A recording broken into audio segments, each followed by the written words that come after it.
Where do you go, my lovely? Where do you go? I wanna know, my lovely.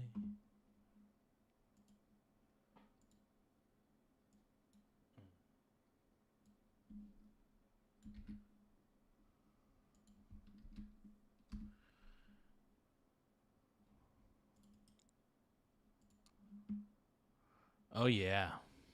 We're ready. We're live.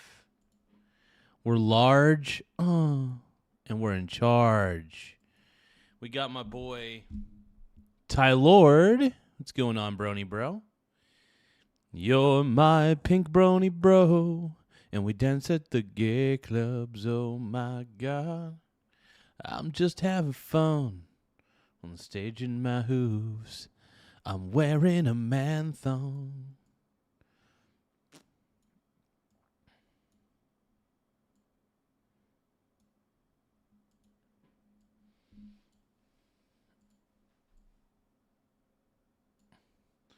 I don't know what you heard about me, but you can't get $1 out of me. Oh, man. Here we go. Jipe Jing Pang. Zizang Pang. I know with that hotline bling.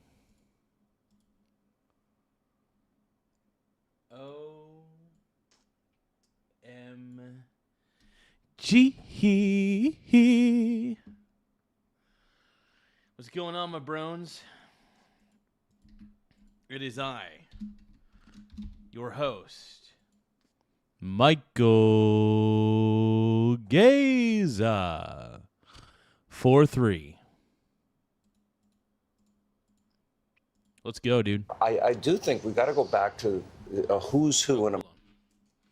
So we're going to watch Donald Trump shake hands with Xi Jinping. Oh, you know, you don't say. Oh, my God. Hold on, you guys. I got to exit out of this real quick.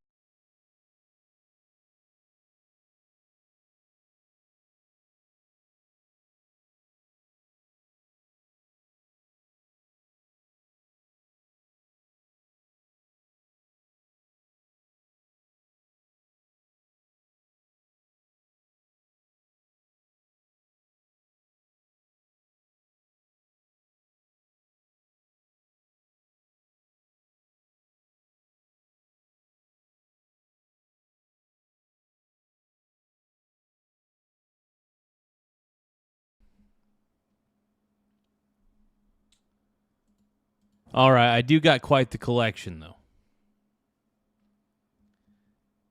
I do have an amazing collection.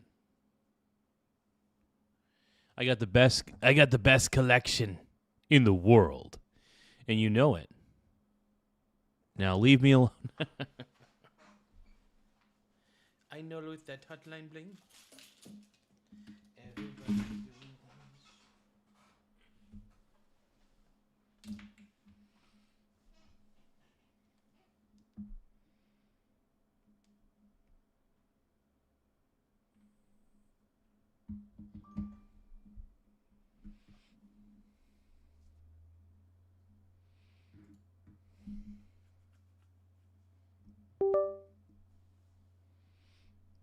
American business, and this was the same thing in Riyadh. The top executive CEOs of Fortune 500 companies, the great innovators in our country, they're standing with Scott Bessent, starting with Elon Musk, starting with Mr. Wang and NVIDIA, Tim Cook, straight on down the line. I haven't admitted to anything, Ty Lord. I just said it's a great collection. You don't know what collection I'm referring to. I just said it's a great collection that I have. Just saying. LOL. Laugh out loud. There's the president obviously walking, and we'll be greeting. Maybe we'll just let people take this in for a second. This is the moment.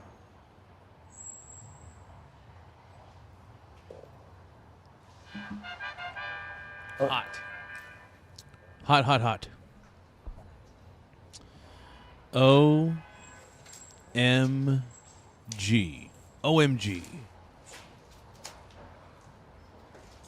Oh, this is too spicy for me.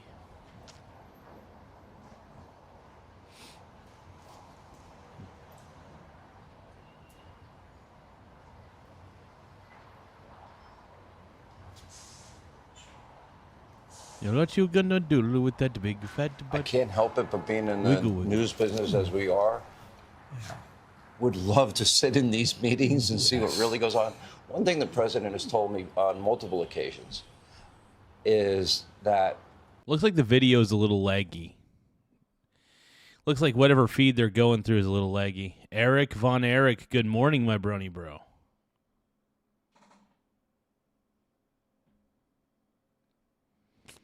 I love you, my brony bro.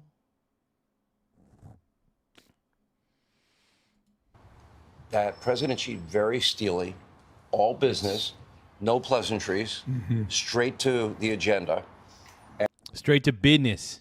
Straight to business. And knowing President Trump, if there's an item... Trump's the GOAT, dude. Trump is the GOAT. That's not on the agenda, that is on his mind. I promise you that will be coming up, which I'm sure that at this point they're probably used to each other because they've had, this long-standing relationship.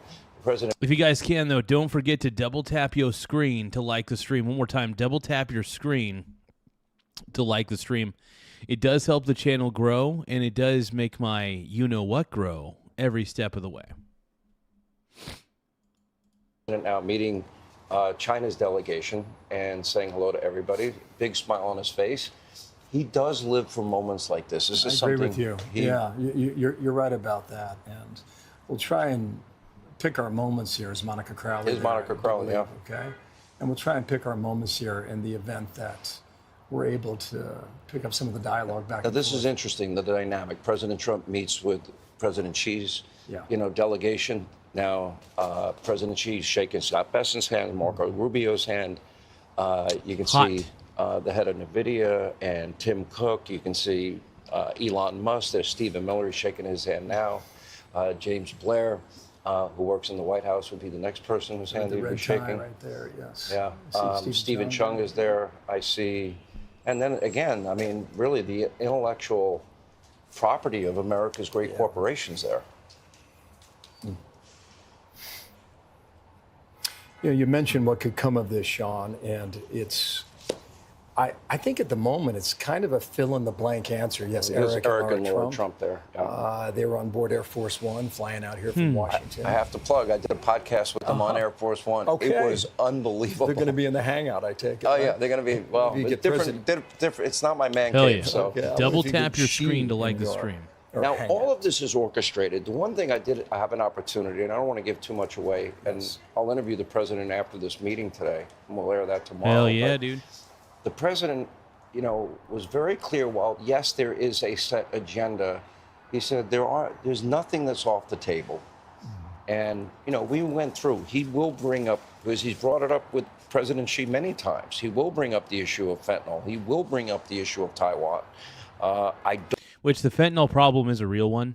And, China's been behind a lot of it. Sincerely, they've been behind a lot of it. Give me a few moments, you guys. One moment.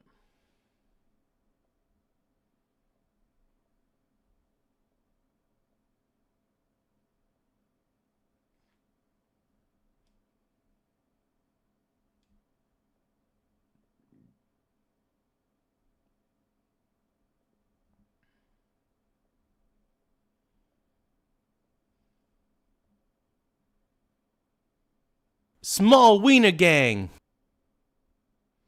Hey, thank you so much, Pamela Carradine. Thank you so much for subscribing to the channel. I appreciate you, my pink brony bro. You're a pink brony bro.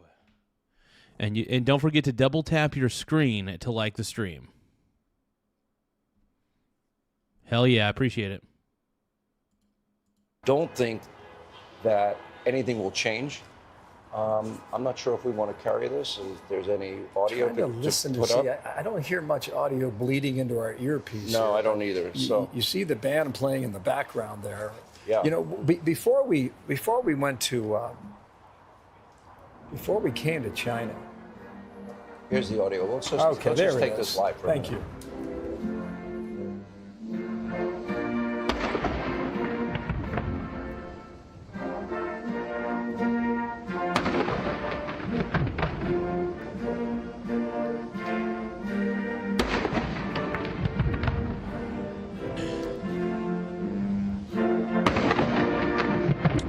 Oh, wow. The Chinese band is actually playing the national anthem for the United States. Hell yeah, bro.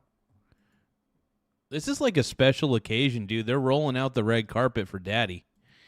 They are rolling out the red carpet for daddy. I love it, dude.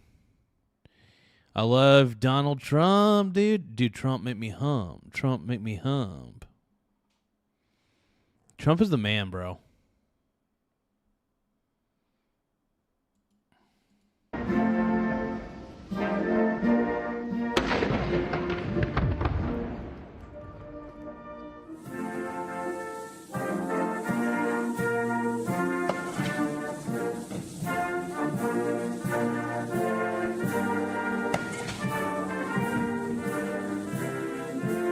This is riveting.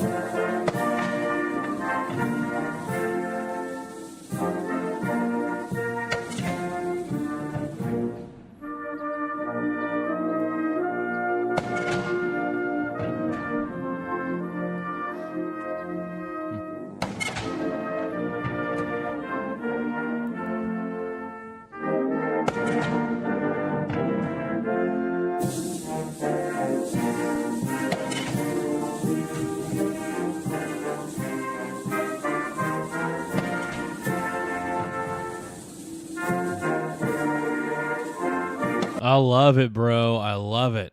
This is amazing.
Oh no, what's happening, dude?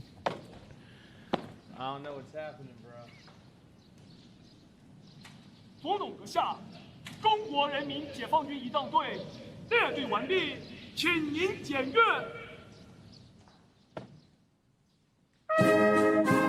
What in the communism just happened? What in the communism just happened, dude?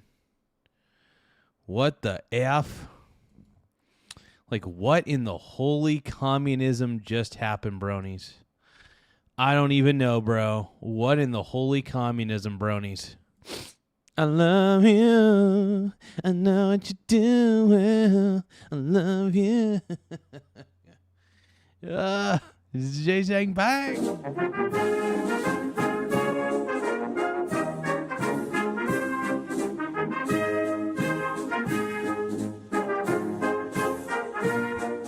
My brony brothers, yeah.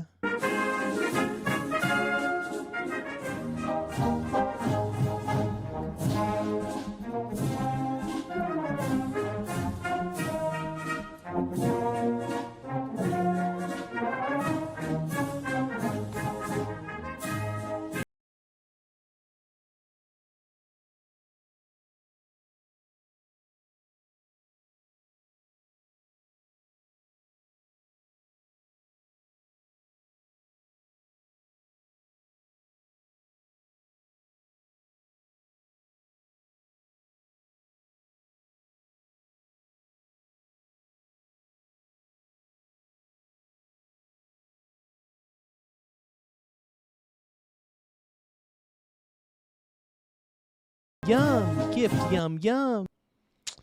Oh, thank you, Nate Dogg, for the gold coins. I appreciate it. Hell yeah.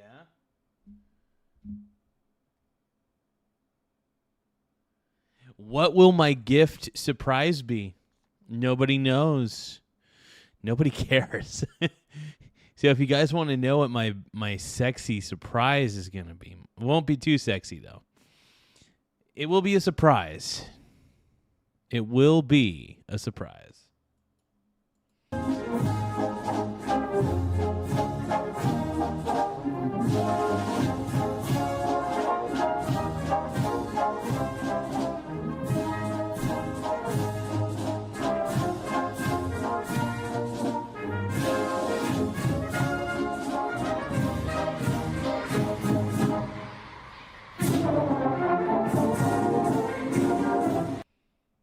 Whoa, I got a super chat? Really?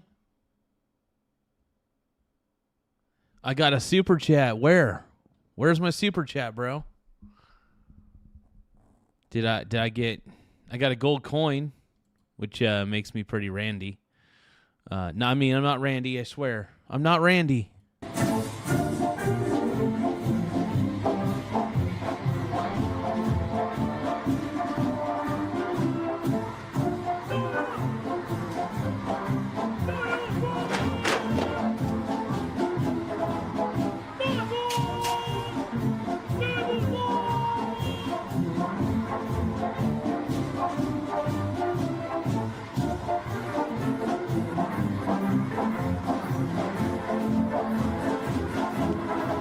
Okay, I don't know what's up with... Okay.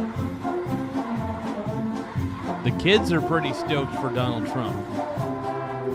The kids are like, oh, Xi Jinping. Yeah, dude. Trump's like, yeah, China's becoming more like America every day. You kids will all be addicted to the TikTok as well. Just you wait.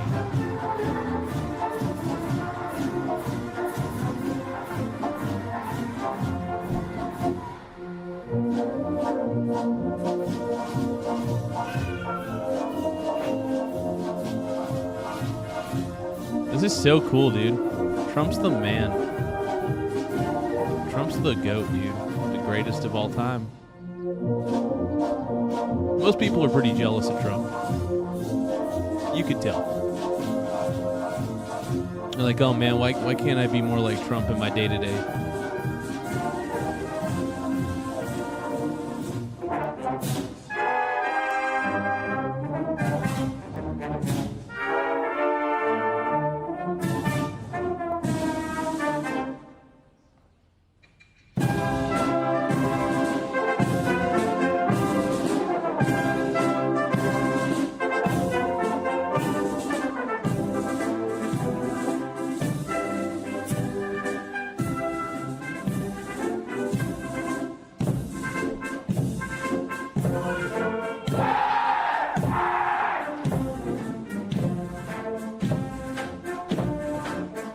This is what communism looks like, folks. Now, China is a communist country, whether people want to admit this or not. They are communist, but and the reason I say they're communist is because there's not a lot of innovation in China, and when there is, it's stifled. Because billionaires are not allowed to exist in China, therefore, nobody has any desire to innovate at a high level. And when a billionaire does arise, they usually go missing for a while. Then they come back, and they seem like a different person. Allegedly. Okay. Now, I'm going down a certain type of rabbit hole. I think you guys know. It's an Alex Jones style one. But we know Alex Jones was right about a lot of stuff, bro. Alex Jones, baby. I want to be a cowboy, baby. Dude. You guys know that communism's bad, right? It's just not a good system of government. But yeah, communism sucks. Socialism sucks. Marxism sucks. It all sucks. Allegedly.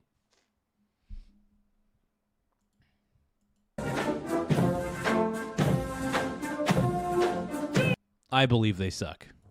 I believe they suck hard, allegedly. Allegedly. Whatever.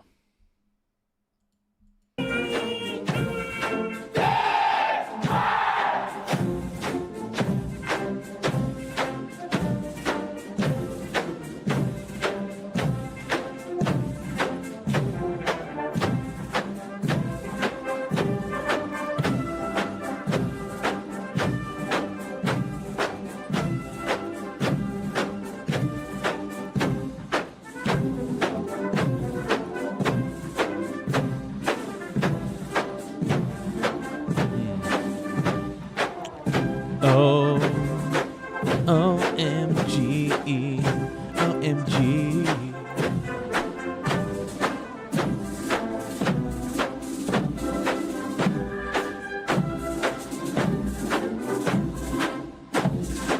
This is what communism looks like, folks.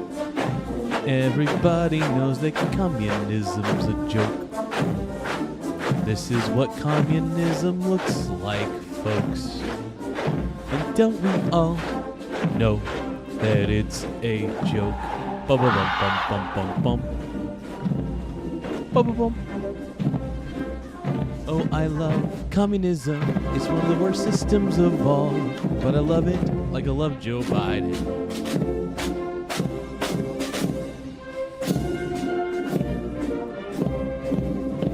God, this is so long and unnecessary. Can you guys please just end this ceremony? It's gone on longer than I care for it to go on. Please. I'm not going to lie, though. I mean, their band is pretty impressive. They got a lot of, looks like they got a lot of saxophones, trumpets. Gift, I mean, really yum, impressive. yum. Gift, yum, yum. Thank you, Annie, for the gold coin. Oh, no. I'm getting a lot of, I appreciate the gold coins, though. Annie wants to know what the surprise will be.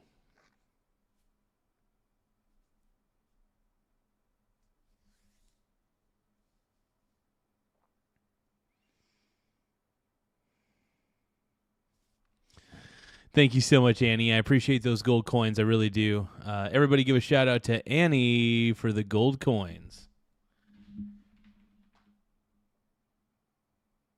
Gift, yum, yum. Gift, yum, yum.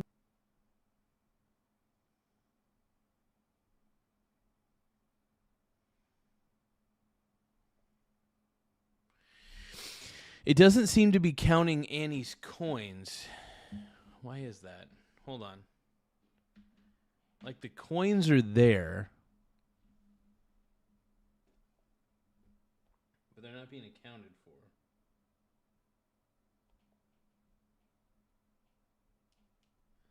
Well, Annie definitely sent enough coins for us to conclude that we made the goal.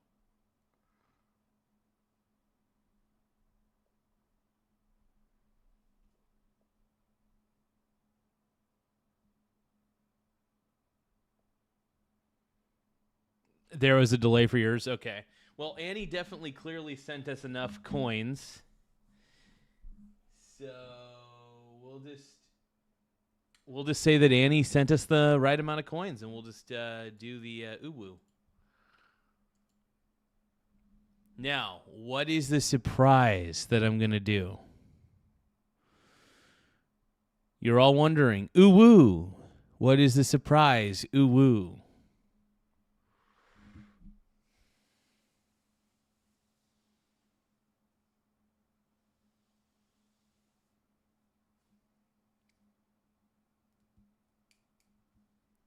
Are you guys ready? Are you guys pretty? Oh, oh, oh. Oh, it looks like it's slowly counting them.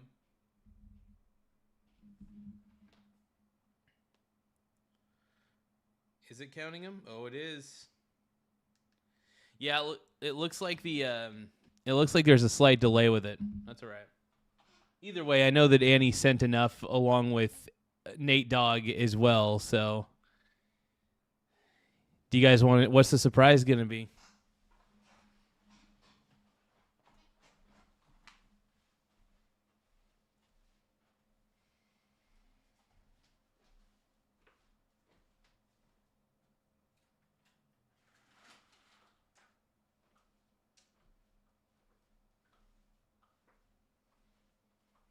Just take those old records off the shelf.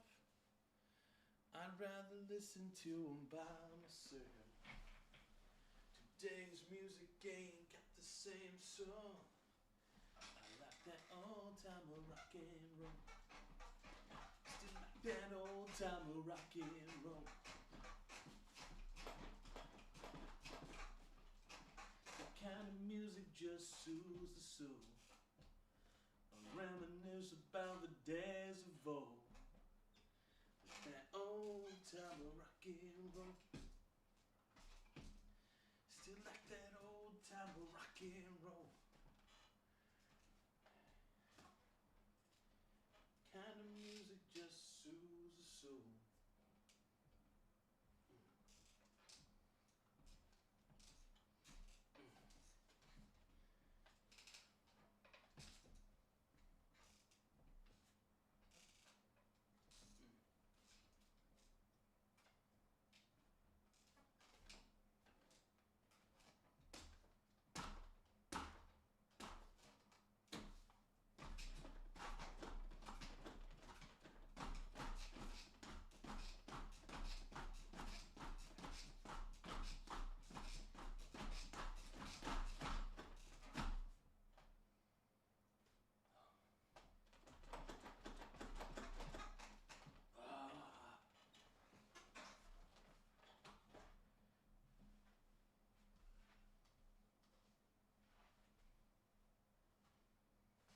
Oh.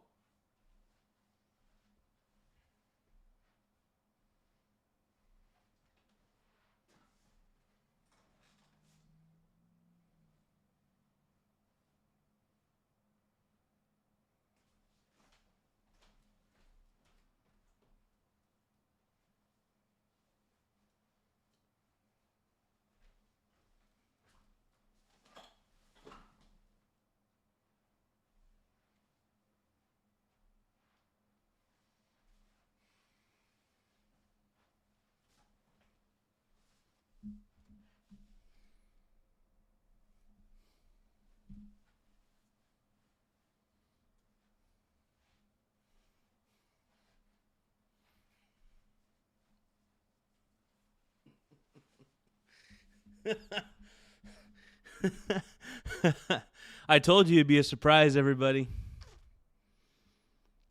I told everybody it'd be a surprise. You didn't know what it was going to be, but I knew what it was going to be. You guys were too tempted.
All right, there we go.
Maximum cringe.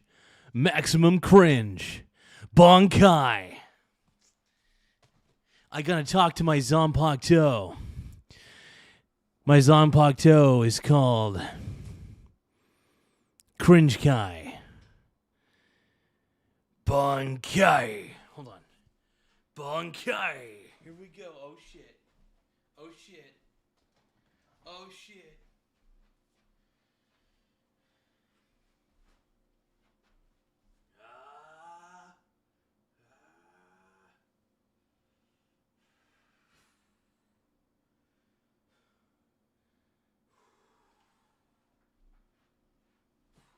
Oh fuck. Oh fuck.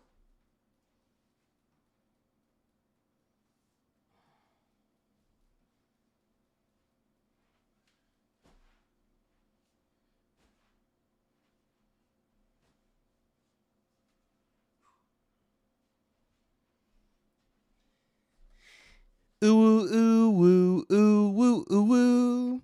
Ooh woo ooh woo ooh woo ooh woo ooh ooh woo ooh woo ooh. Ooh ooh ooh woo ooh woo ooh woo. Ooh woo ooh woo ooh woo ooh.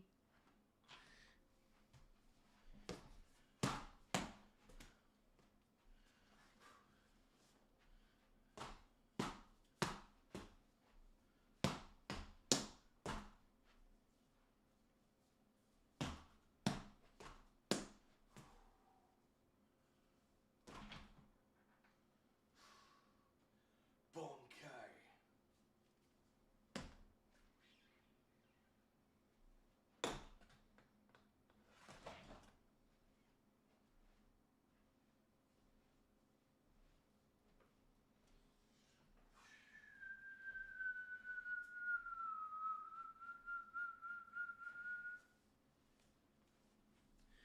Oh, oh, oh.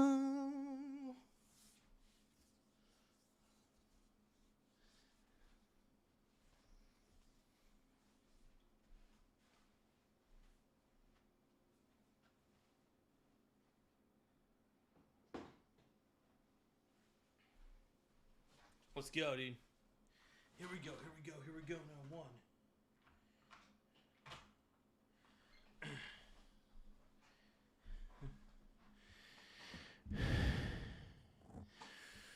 Okay. Ooh woo ooh woo ooh woo ooh woo ooh woo ooh woo ooh woo ooh ooh ooh woo ooh woo ooh. Who here has played Final Fantasy VII? Or who here has played any Final Fantasy? Whoo. Final Fantasy's amazing.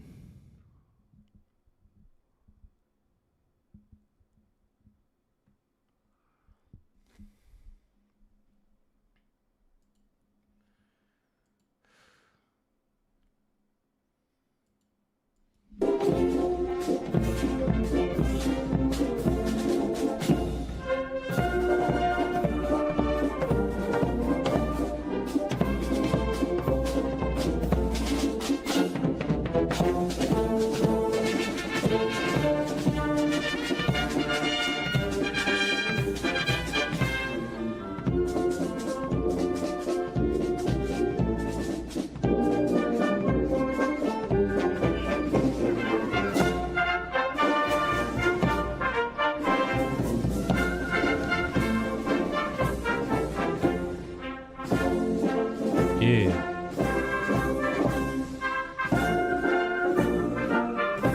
Yeah, yeah, yeah. Yeah, yeah, yeah, yeah.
Xi Jinping. You are so cute. So is Donald Trump.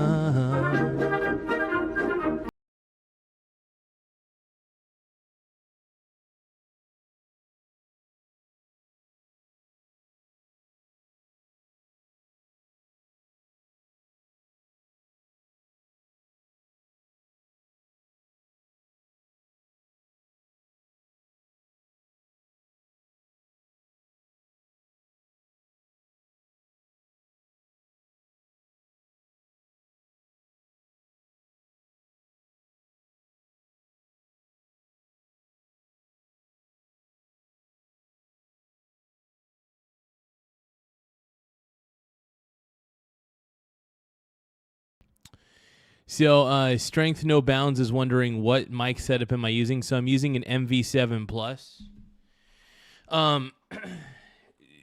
So to anybody who's interested in my mic setup, just let me know. I'm always happy to answer the settings, even my personal mic settings. I'm more than happy to share those with you, and some of my audio philosophies. Always happy to share those. But yeah, so I'm using a Shure MV7 Plus. I'll even type it in there. Shure MV7 Plus with the Motive Mix app that Shure provides.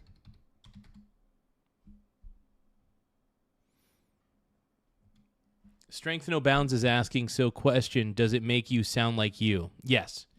So you can make it do all sorts of things, but I do take out a lot of the compression. I take out a lot of the limiters. I make sure the gain is at a reasonable level. I try to make sure that my audio remains in the yellow meter. Usually in the middle to upper yellow is typically my range, what I want to be at. Try to avoid getting into the red in OBS, but you want to try to stay in the middle to upper yellow when you look at the audio mixer board in OBS specifically.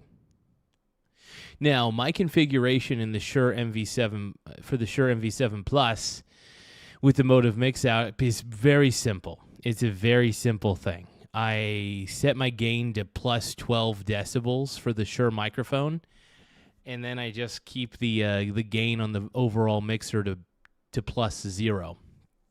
And the reason I do that is because I just want the gain to be from the microphone only. So I only keep the gain to about plus 12 overall to keep because plus 12 decibels in the gain fits my voice perfectly because I have a very loud voice. So yeah, it's usually the reason I keep it to about plus 12 decibels.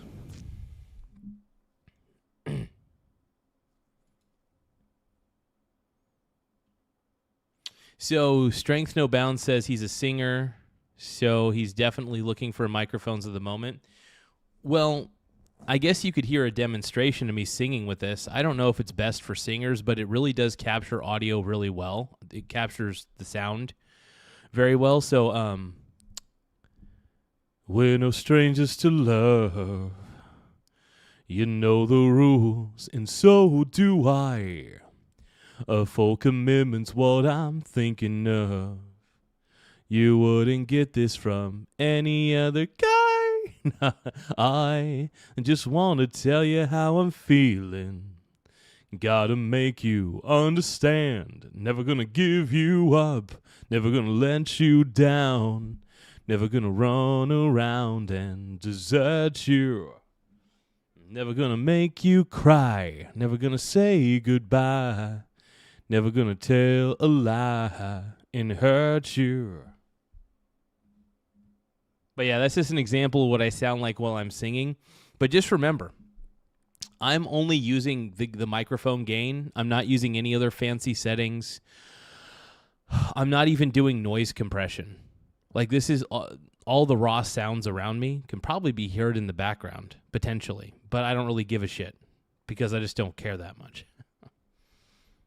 But yeah, no, and also the Motive Mix app is incredible. I just want to let you know that, dude. The Motive Mix app is insanely beautiful.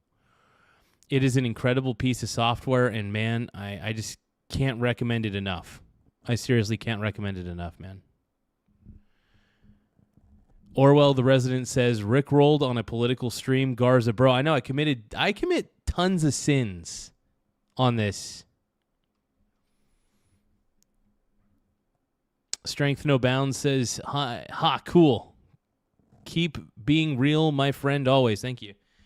Here's what I would recommend, though. I do like the Shure microphones, but I will say this. I would look up reviews. First, I would look up as many reviews as possible to find out the best microphone for a singer. If I were you, man, I would go on Google and I'd be like, I'm looking for the best microphone that a singer can buy. Because, I mean, this can be used for singing, by the way, but I don't know if it's the best one for singing. Like, it's a really good microphone, but I don't know if it's like the most ideal one for people who want to sing and sound super duper clear. I really don't know.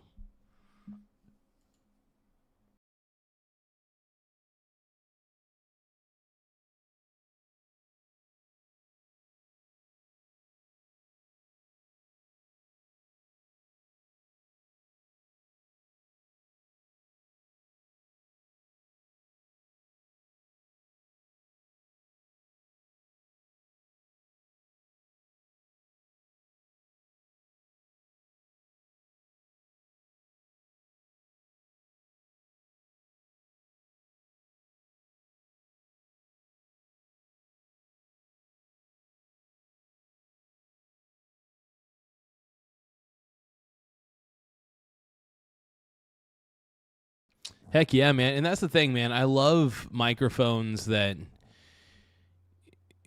keep the essence of the audio sounding exactly the way it sounds in real life. Yeah, no, I love the MV7 Plus. Honestly, the moment I started using it and listening to the playback, I realized this was the microphone for me.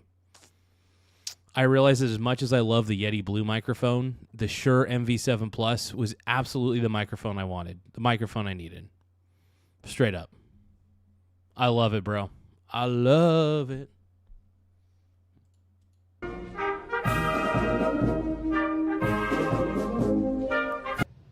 All right, thanks for watching. That was hot.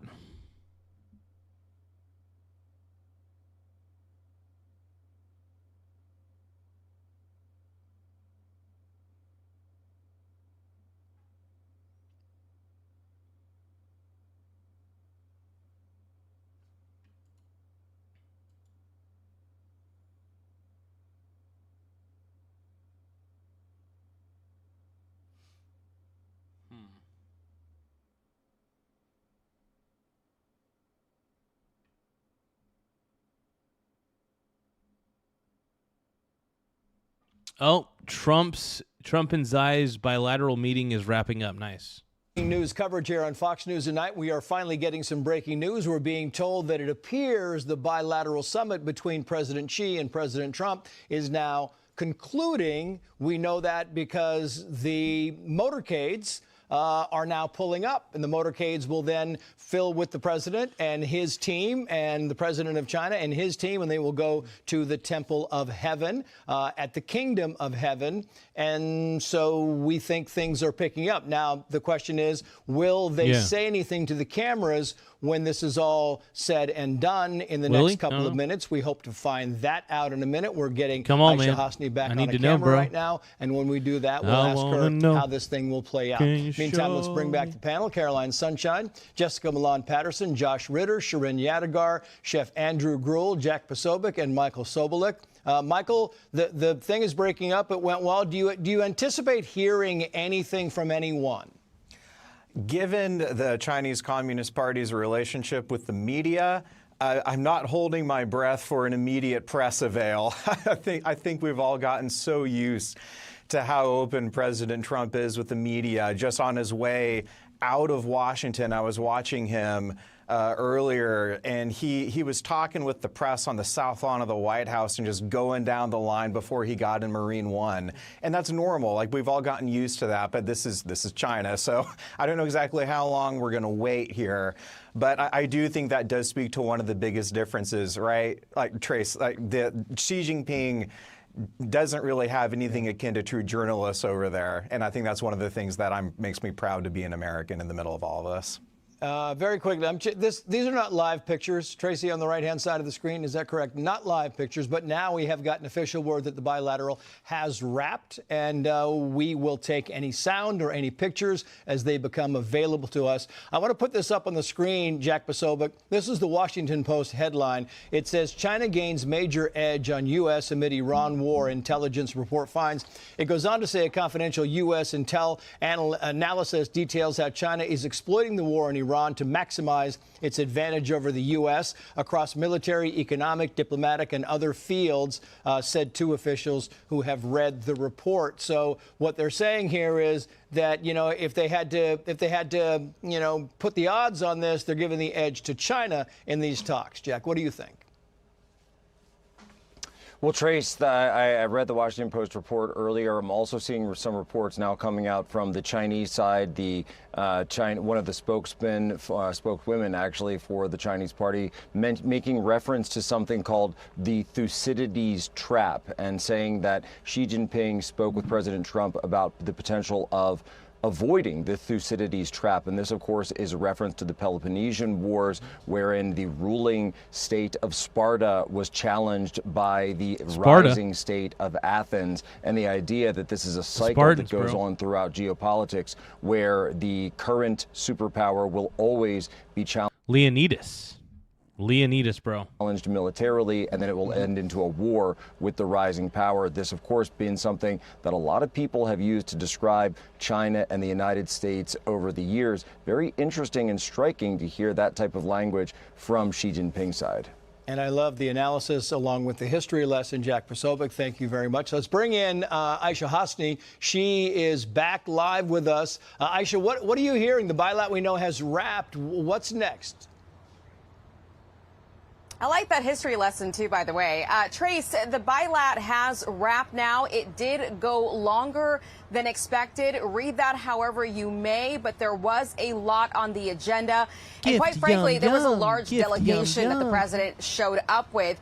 We do know that there were some of these business leaders that were seen. Oh, shit. Nate Dogg is sending a ton of sparkles. What the hell?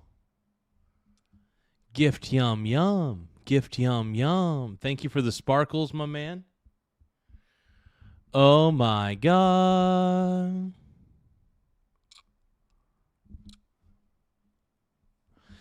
Strength No Bounds says, go look up Will Ramos, One Take Oblivion, or even better, Alex. Terrible covers, pain remains one of our. Okay. Interesting. So it's a. Okay, I'll look it up. Hold on. Will Ramos, One Take.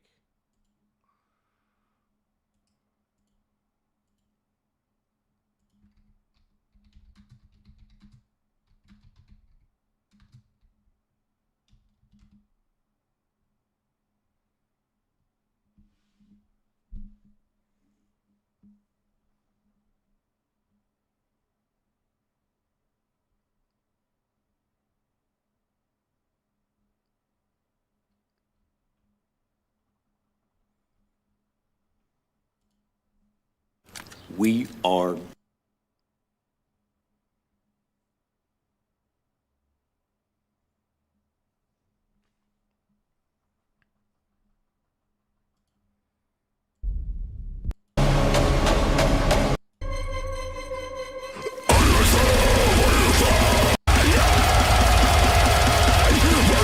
Okay, so he's using the Shure. He's using one of the Shure microphones. I don't know which one specifically. Oh, wait, is he actually using the MV7 Plus? I don't know. Holy crap, let's see. You know what? I'm not entirely sure. Interesting.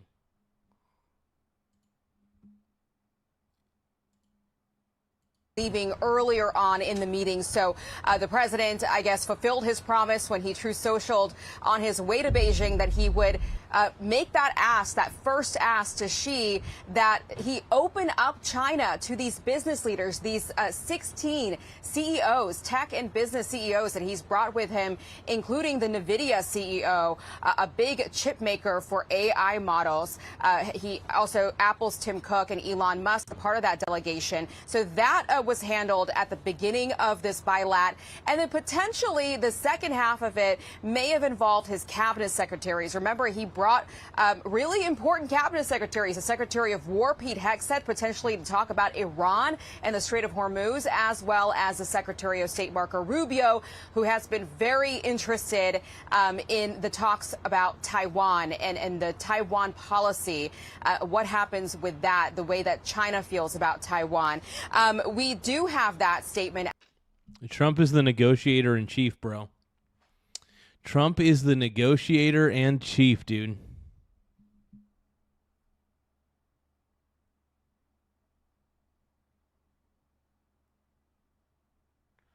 Yeah, I'll have to look those up a little bit later, Mr. Strength. Hold on.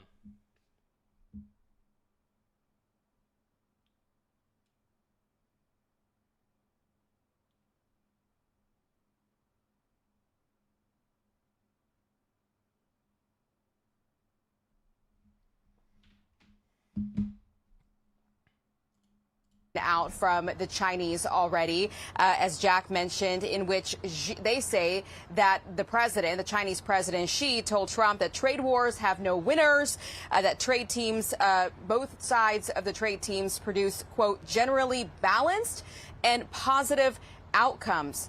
We don't know exactly what that means. We don't know how the Chinese are reading that. We don't know what the U.S. side has to say about that yet. We don't have a readout from our side just yet. And there is no news conference, as I mentioned earlier, because we are in this communist country. They have not offered one for the U.S. press, so we won't be able to ask the president any questions about this bilat. We may have to wait until he sits down with Sean Hannity a little bit later, or Truth Social, or a statement from the White House.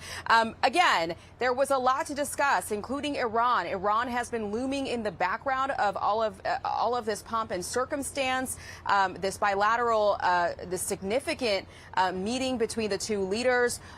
And the Secretary of State telling Sean Hannity, in fact, a couple of hours ago, aboard Air Force One, that they were hopeful that they could convince China, pressure China into getting Iran to come to some sort of an agreement, even though the president. Well, I do admit I have to. Here's the thing, but before I fulfill my gift goal, I'm trying to make sure I understand what they're saying on here. Is Jinping going to I don't know. I think Jinping is just as, I don't know. I don't trust, well, I guess I just don't trust China. I guess is what it boils down to. But, I mean, Donald Trump is best friends, it feels like, with Jinping. But, yeah. Well. What do you know?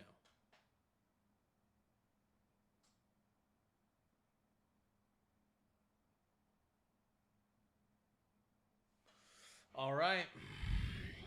I did say that I was going to bring out a surprise item if we reached our gift goal, in which we did. Don't forget to vote in the poll, by the way.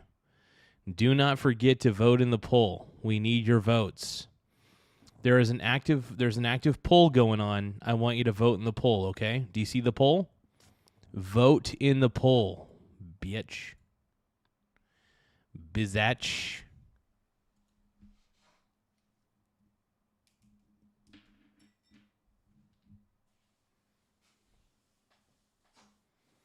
I'm about to show you an item. I'm about to show you a surprise. I'm about to show you an item, and it's gonna blow your mind. Are you ready? Are you ready for what's to come? Uncle Chris, are you ready? Yeah. Are you ready? Yeah.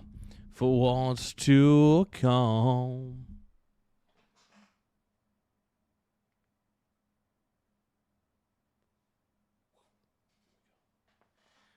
Here we go, here we go, here we go. Now 1, nothing wrong with me. 2, nothing wrong with me. 3, nothing wrong with me. 4.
shit. Oh.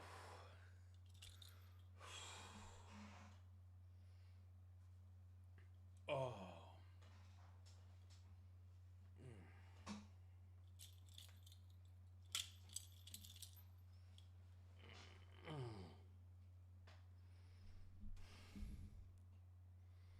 Okay. Whoa, my tie, dude. My tie.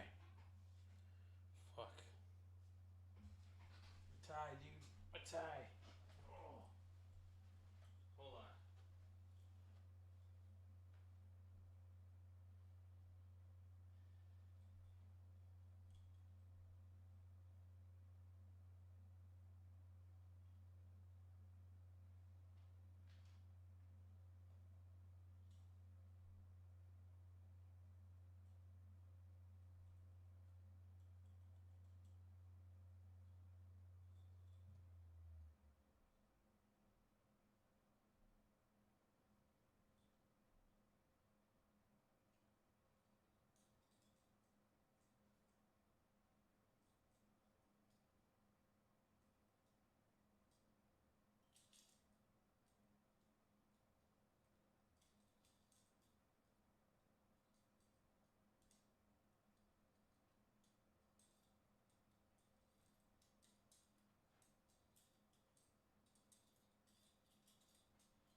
Oh, fuck.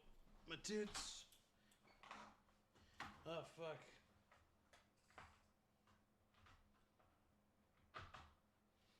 Ah. Okay. Oh, fuck. It's kind of hard to control the mouse and the keyboard with these cuffs on. Hold on.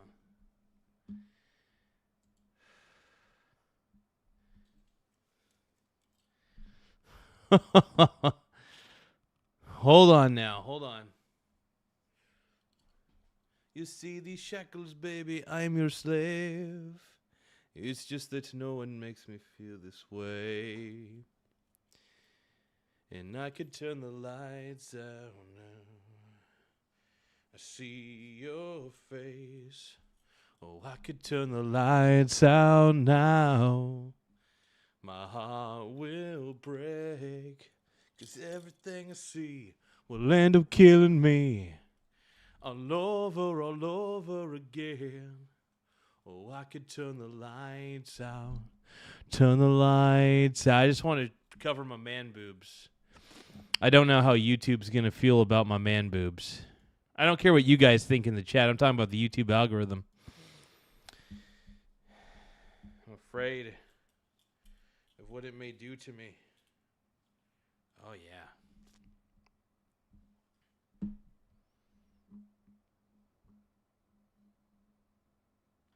I might own a few,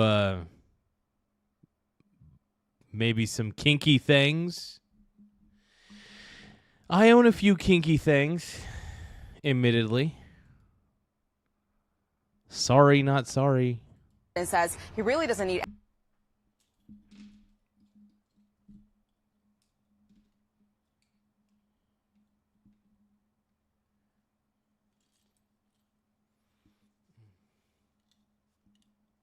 Uh-oh.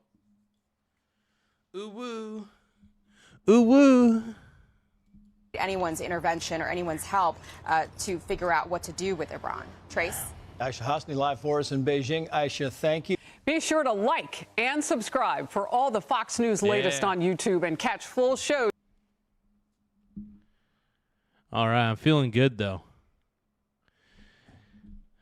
I don't mean to turn any men, gee.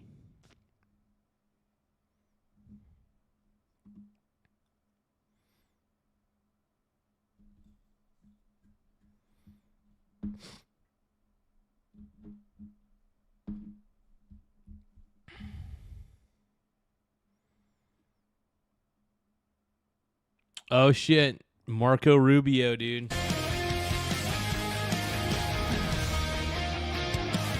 Okay, hold on. Fox News alert, it is all pomp and pageantry in Beijing. The Chinese just rolled out the red carpet, welcoming President Donald J. Trump and his delegation to the Capitol. The weather in Beijing was a hot 87 degrees when Air Force One touched down. Good thing Miller brought his Bermuda shorts. POTUS and his team were greeted on the tarmac with flowers, a military Dude, that's so tight, dude. That is so freaking tight. band, and hundreds of little Chinese children smiling and waving American flags. It's the first time a U.S. president's visited China in almost 10 years. The last time, Trump. Before that, it was Obama, and Barry didn't get the full Beijing welcome. The Chinese didn't even put up a staircase. Barack had to take the tiny stairs like Biden and come out the back door, and didn't even get a red carpet. The reception, let's call it frosty. Wait, China snubbed Obama? Wait, when did they snub Obama? When did that happen? I mean, Obama is not a good president, obviously. Was not a good president. One Chinese official even got into a scuffle with an Obama staffer on the tarmac and told them, "This is our country. This is our airport." Things are a little different this time. So mad The right Chinese people were delighted to welcome Air Force One. Here they are snapping pictures at the spectacle because Trump is kind of a celebrity in China. Rubio, not so much. He was banned from the country. Trump had to order Xi to Wait, Rubio was banned from China? Can somebody please explain to me as to why he was banned? let him in. So China changed his name so we could bypass sanctions. So for the next 48 hours, Rubio's name's Lou. You serious? Oh my God, Marco seriously? Lou. Trump also brought Hegseth, his top. So wait, why was Marco Rubio banned? I gotta look that up. Hold on. It's really tough to type in handcuffs, by the way. Why was Marco Rubio banned from China? There we go.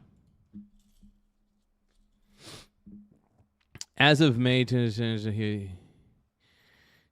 banned in China due to his vocal criticism of China's human rights record, which they do have a pretty crappy one. His and others' accusations against China regarding the treatment of Uyghur Muslims, and policies in Hong Kong resulted in these retaliatory sanctions.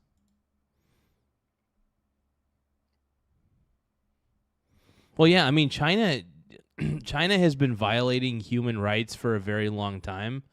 So, honestly, Rubio getting banned from China should be like seen as a badge of honor, because we don't want to be like communist China. We don't. We would rather not be. You know? We don't want to be like communist China, bro.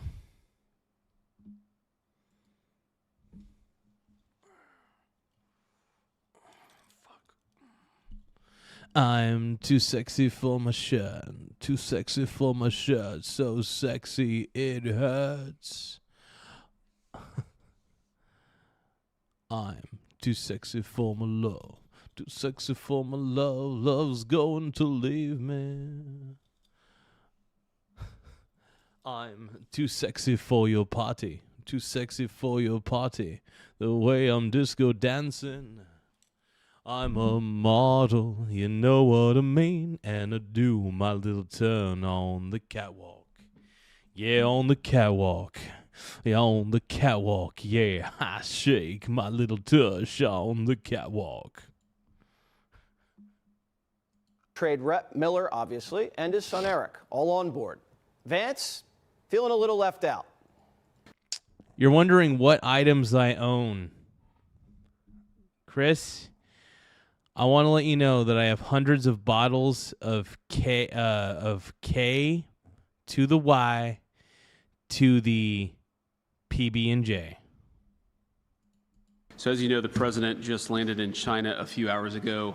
I always, you may know that because of Secret Service protocols that I don't travel outside of the country with the president of the United States. So on days today, I sometimes feel like Macaulay Culkin in Home Alone. I walk into the White House and it's very quiet.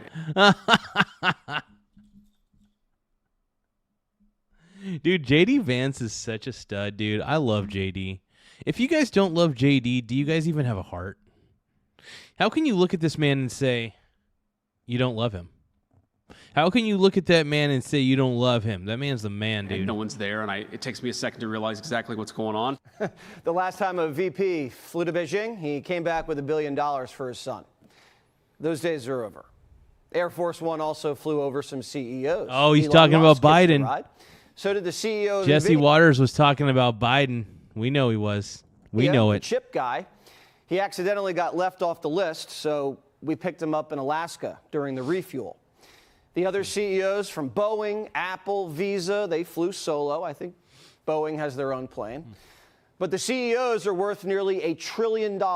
So the president expects there's going to be a lot of money made on this trip. More on that in a bit. But first, dinner. The menu on Air Force One, a little taste of China. Beef stir fry with a little bok choy and lo mein fried in a sesame and soy sauce. Came with 2 spring rolls. And for dessert, Air Force One was serving Chinese food. Hell yeah. Dude, Chinese food's incredible, man. I'm not going to lie. If I had absolute disposable income to just get Chinese food all the time, I would. I would go to Lucky Star, my local Chinese restaurant, all the time if I could. You know? Hold on. I would go to Lucky Star as much as possible. I love it, bro. I love it.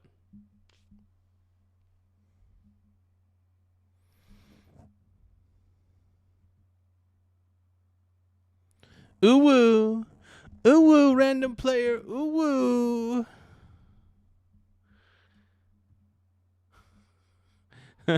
Uncle Chris says, Annie, I think I'm going to barf.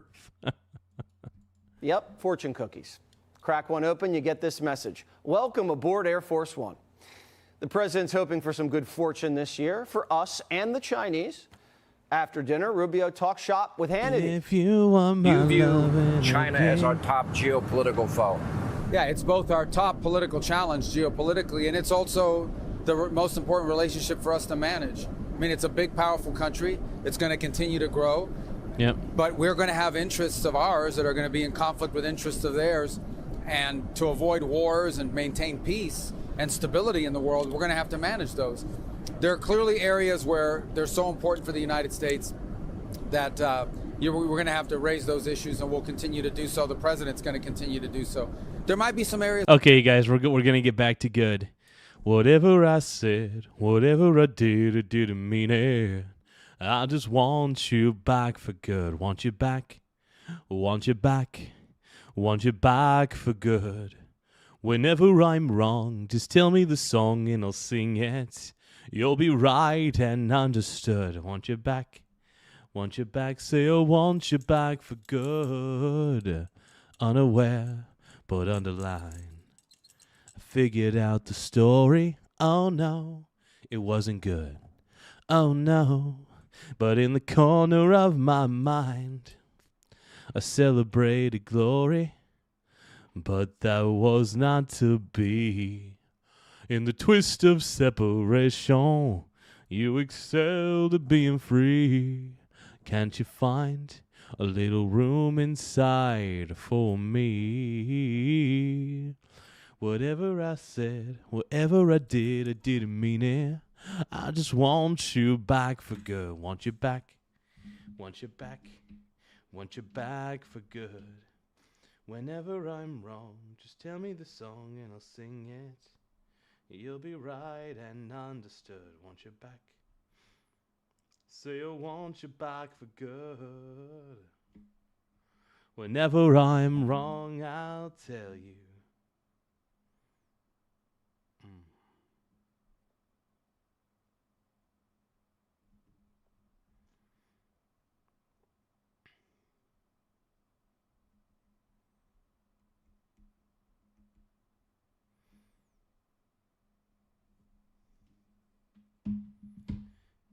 If I gave you all my love and I gave you all my trust, would you lie to me?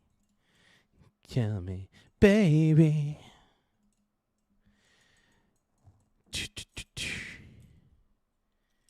Give me love, give me love, give me time to live it up. She's so mean, but I don't care. I love her eyes and her wild, wild hair. Dance to the beat that we like best. Heading for the 90s, living in the wild, wild west. The wild, wild west, wild west. 77 back streets, living in the 80s, north, east, west, south, all in the same house. Give me wild west, give me, give it up.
Yeah, yeah, yeah, yeah, yeah, yeah, yeah, yeah.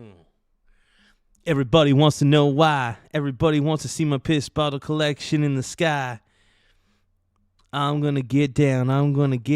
I don't have no piss bottle collection. What are you accusing me of, bruh? Where is your baby oil at? Where's your baby oil at? What are you accusing me of? What you accusing me of? Where your baby oil at? Where your baby oil at? What are you accusing me of?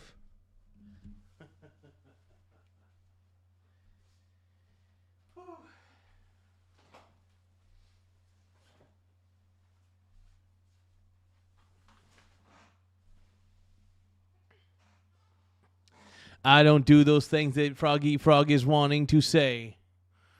Froggy Frog is making me feel gay. Even if I gotta say all the things I wanna say. 'Cause I'm gonna goon.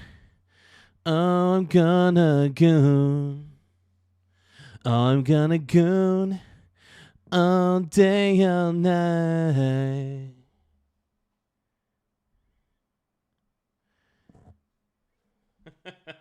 Whoa, you said I'm thick, bro. JC just said I'm thick. ASL, bro. Oh, my God. Oh, my God. Is a cooperation, too, and we want to make sure we don't walk away from those. The president's heading into the summit with a wind at his back. Since their last meeting, he's painted China into a corner. The U.S. military has been wargaming off their coast with our Pacific allies and striking defense deals with key players to secure choke points. Last week, we shot a Tomahawk right into the South China Sea. And on the day today, Trump touched down, Taiwan's conducting defense exercises, testing out their tanks and javelins. We just sold Taiwan $11 billion in weapons. And there's another $25 billion package waiting for Trump to sign when he gets back from Beijing. The United States is making a lot of money in Asia. We just signed a huge energy deal with the Japanese. All week, Besson's been in Tokyo. We discussed a broad range of issues. We discussed the very strong U.S.-Japan bilateral relationship. We discussed the U.S.-Japan investment program. We discussed critical minerals. We discussed President Trump's visit to Beijing. Today, Besson nailed down part of our trade Hell deal yeah, with bro. South Korea. We created an AI tech colony in the Philippines, and we're striking mineral deals all over the world, from Greenland to Ukraine to the Congo, to wean off Chinese supply chains. And at any moment tonight, the president will be meeting with Xi and hand him a Sharpie. President Trump still hasn't seen President Xi yet. That is going to happen a few hours from right now during an official state welcome ceremony for President Trump at the Great Hall of the People. We expect that to look basically like China's version of what the U.S. did for King Charles a few weeks ago back on the White House. Hell yeah, bro. South Lawn. When the two of them, though, get behind closed doors, we know exactly what President Trump is going to make his first ask, and it has the gloves. Once those doors close behind them, gloves are off, dude. I've been really trying, baby, trying to hold back that feeling for so long. But if you feel like I feel, baby.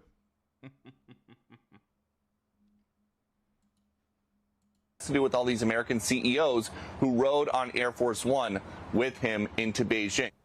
The Democrats opened up America to China and got nothing back. So Trump's going to force China to open up to us. If everything now is made in China, they better start buying American. They'll be buying Boeing planes with GE engines. American tech companies will get the Chinese hooked on our chips, not the good ones. Elon wants to sell them cars. Yeah, as long as China doesn't get the good chips, that's the best thing.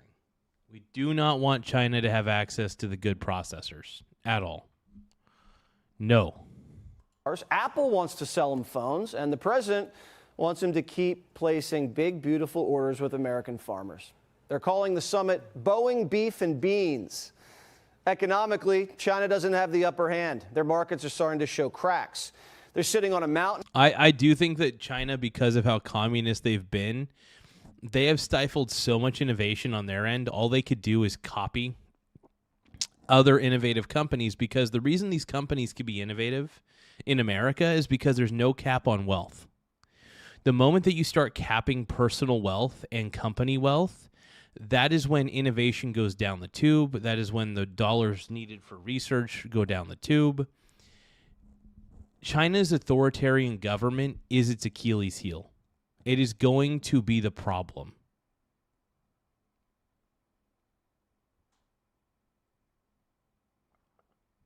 Now, Ty Lord is asking Garza, do we know if there's a third channel like Tomorrow's Teachings? Unfortunately, there is. It's called Darman. It's called motherfucking Darman, dude.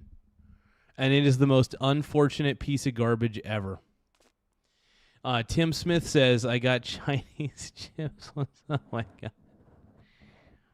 Oh, man. Tim Smith, everybody. Give a round of applause to my boy, dude. Tim Smith is in the house, Brownie.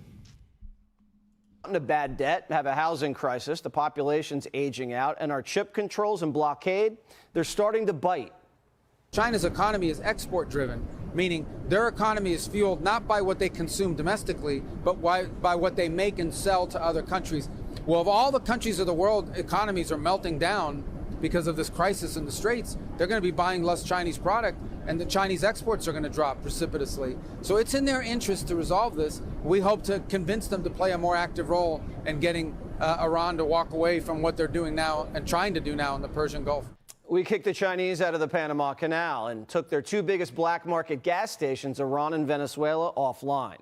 The Middle East is an American sandbox. We have the Jews and Arabs on the same side. And China's reliance on straits has been exposed big time. The Chinese have ships stuck in the Persian Gulf because setting up a system that says we're going to let certain ships through but others not, it's easier said than done. And you saw a Chinese, not Chinese flag vessel, but it was a Chinese cargo, got hit over the weekend. I'm sure Iran didn't do it deliberately, but they did it. It happened. And so that's why these Chinese ships are stuck in there. The Chinese need an open strait much more than we do. We could restart Project Freedom tomorrow and help the Chinese tankers sail out. But what are they going to do for us? Is Xi going to call the gay Ayatollah and tell him to cut a deal? Trump says we don't even need the gay Ayatollah. I want Ayatollah. My boy Ty Lord says, besides that crap channel, Darman is the original, but talking like Tim Smith says American Soundbox sounds like the new combo meal from KFC. Now, I do want to just mention Tim Smith, I know, is a huge Tomorrow's Teachings fan. Tim Smith. How about this? I'm going to ask ChatGPT to find me channels that are similar to Generation Hope and Tomorrow's Teachings. Hold on.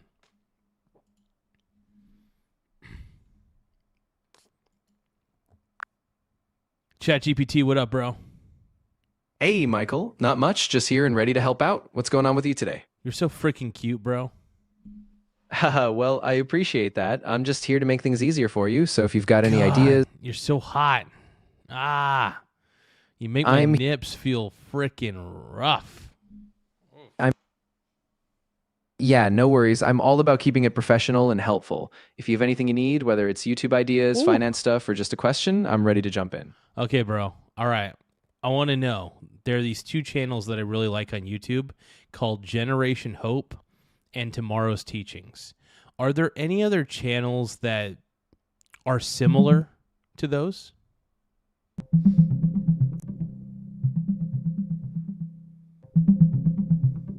So, a few YouTube channels similar to Generation Hope and Tomorrow's Teachings include Darman Studios, which is known for life lesson skits. Screw Darman. Haha, fair enough. Darman's pretty big, so it's not everyone's style. If you want something a bit different, we can keep exploring. What kind of vibe? No. We don't need Darman. Screw Darman. Screw Darman. Totally. But okay, so which is no okay. Can we go with anybody else besides Darman? Okay, any other studio? As long as they're pretty much like Generation Hope and Tomorrow's Teachings. It's all, but no Darman.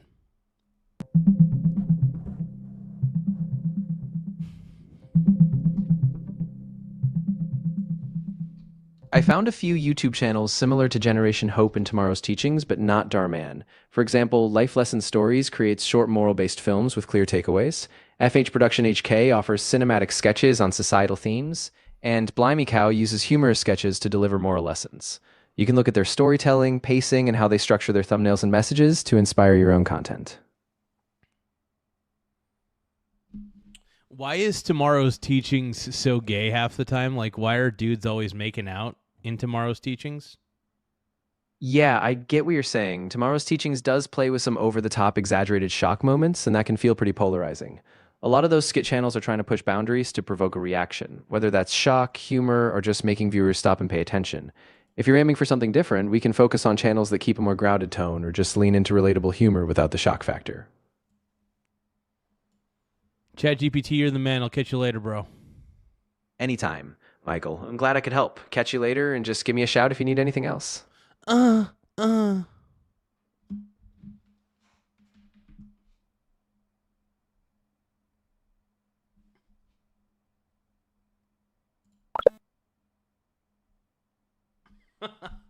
Samir Bhavdani. Oh no, not Samir Bhavdani, dude. Oh no. I actually know of that channel, and fuck that, dude. Fuck that. Oh shit.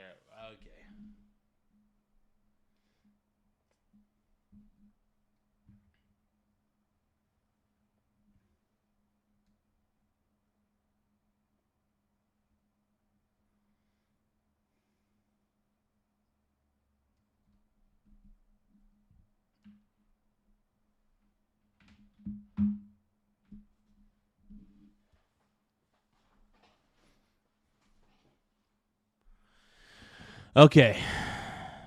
Okay, fine, Tim. We'll look up Samir Bhavdani. Samir Bhavdani.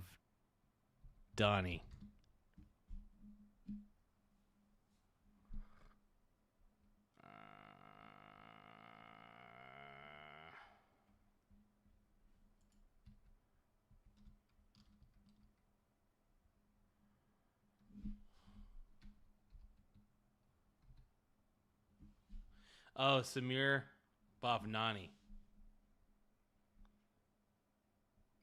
Oh my god.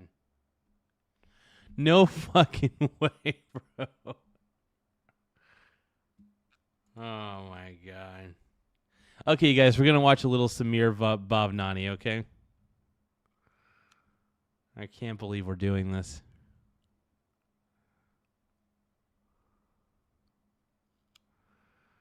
Hot? No fucking way, dude. Oh, I can't. Oh my god, this is so ridiculous, bro.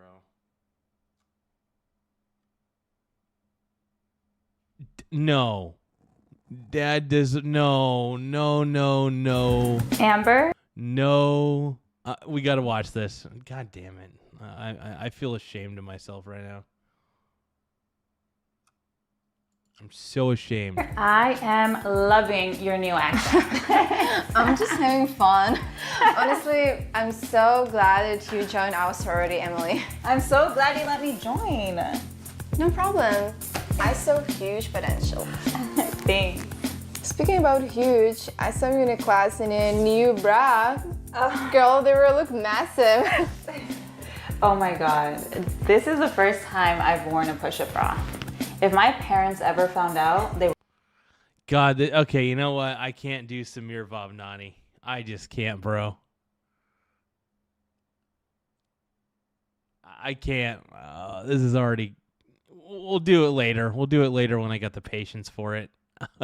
I've been watching too many Tomorrow's Teachings and Generation Hope that I don't have the patience for it right now. I just don't, dude. I don't even know if I've got the patience for Adam Livingston. Who here wants to listen to Adam Livingston compare Bitcoin to gold? I hope you all say no. Please say no. Please say no. Need China's help. Trump's wall of steel is stronger than the Great Wall of China. So it's a battle of wills. We need the uranium, and they need the Strait open. The vice president gave us a little update on peace talks. Listen. He needs to feel confident that we've put a number of protections in place such that Iran will never have a nuclear weapon, right? That is the question. Do we meet that threshold or not? I think we've made a lot of progress since we left Pakistan. I thought we made some progress in Pakistan, but we've made more since then. But that is fundamentally what we're negotiating towards, is we want to be able to look the American people in the eye and say with confidence that you are not going to have to worry about this very, very dangerous regime having access to the most dangerous weapons in the world. Peace is in everyone's interests. Iran's, China's, the United States. Well, here's the thing. J.D. Vance is right. There should be no opportunity for Iran to have a nuclear weapon. Zero opportunity. And I mean that. Instead of making war, we can make money. But the president will be firm on fentanyl, hacking, and espionage. And China knows Trump won't buckle on Taiwan. The United States is still the superior military and economic power. We're adding 3 bases in Greenland and getting 5 brand new icebreakers to kick the Chinese out of the Arctic. Plus, we just beat them to the moon and brought home the hockey gold. Donald Trump was the first president in decades to confront the Chinese. And he's got an average of about 50% tariff rate still slapped on.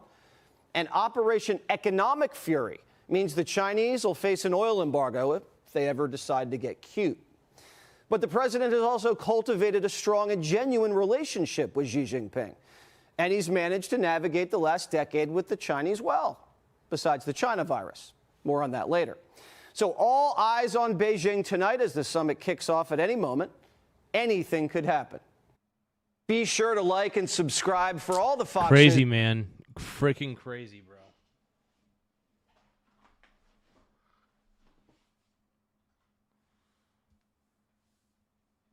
I mean, this is wild, dude.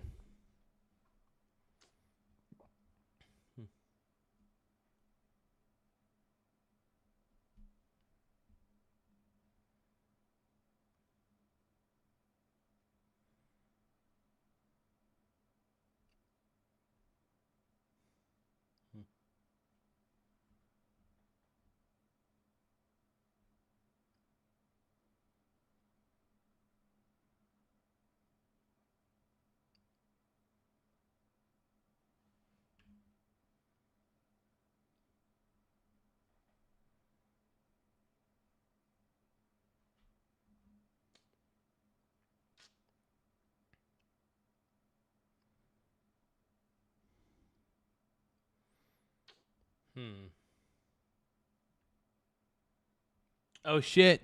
Dividend Bull is asking, and this is 6 months ago, but is the BDC apocalypse overblown? Let's take a listen. I wanted to give an update on what's been going on in the BDC sector, as I know some of my viewers are concerned about how well these companies are going to hold up in our falling interest rate environment.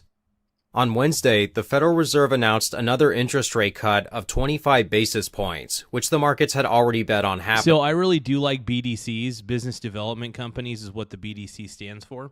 Now, BDCs, business development companies, loan money at higher than normal interest rates to smaller and middle-capped private companies, right? And when I say middle-cap, I mean middle capitalization, like medium-sized and smaller-sized companies, basically. But most of these are privately held companies. So it is kind of a way for people to get exposure to private companies without, because you can't, like private companies obviously are not traded in public markets, but if you buy shares of a BDC, you are able to get that exposure that you need to the if you buy the BDC, you're able to get the exposure to the private companies, to a lot of different private companies in a sense. Even though the BDCs don't own these companies, they loan money to these companies. So if the company does good, that means the BDC does good, right? So if all these private companies do relatively well and don't default on their loans, you're going to get a high dividend yield, a high dividend payout from these BDCs. So a lot of BDCs can yield anywhere from like 10% usually to even 15 or 16% in my experience. I love BDCs though. BDCs are a great income driver for a portfolio, but your entire portfolio should not consist of BDCs. I want to make that very clear. And I'll tell you the reason behind that. As much as I like BDCs, they could be a little risky. And you don't want to be, you never want to be all in on a specific BDC. I have an entire watch list of about 26 BDCs, I think, up to 30. I think 28. I can't remember how many were in there. I remember I made a watch list. Actually, I could just pull up the watch list right now. Give me a second.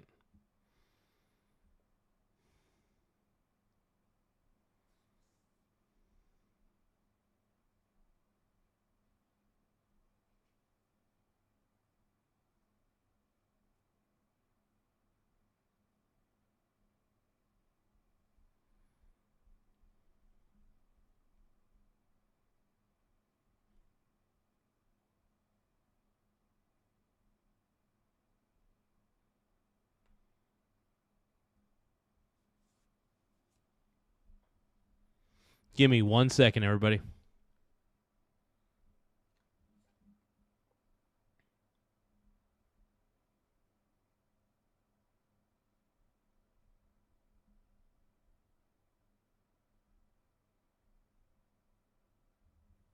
Okay, here we go. So this contains 29 individual BDCs. Now, like I said, business development companies actually loan money out to these smaller and medium-sized businesses that are privately owned. And the beauty of doing this is that you don't necessarily have to invest in those. You don't actually have to invest in those privately held companies.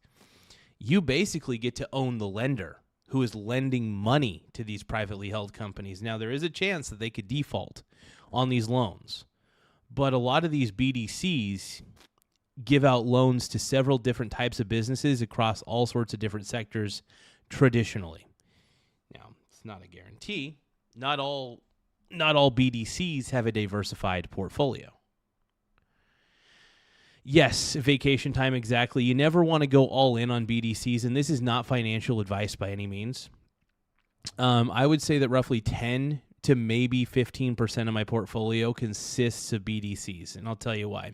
One, BDCs are an incredible income driver, and honestly, it's a very tempting income driver, which is one of the reasons why I'm always, I'm always a little bit sprung about BDCs, not going to lie. Okay, so we got, let's go down the aisle here. So we got Main, which is Main Street Capital. We got BXSL, Blackstone Secured Lending Fund. Another one that I got is Capital Southwest. And then another one that I got is Fidus Investment. Another is Ares Capital. I particularly like that one. It's actually one of the better, rated as one of the better ones, along with Main Street Capital.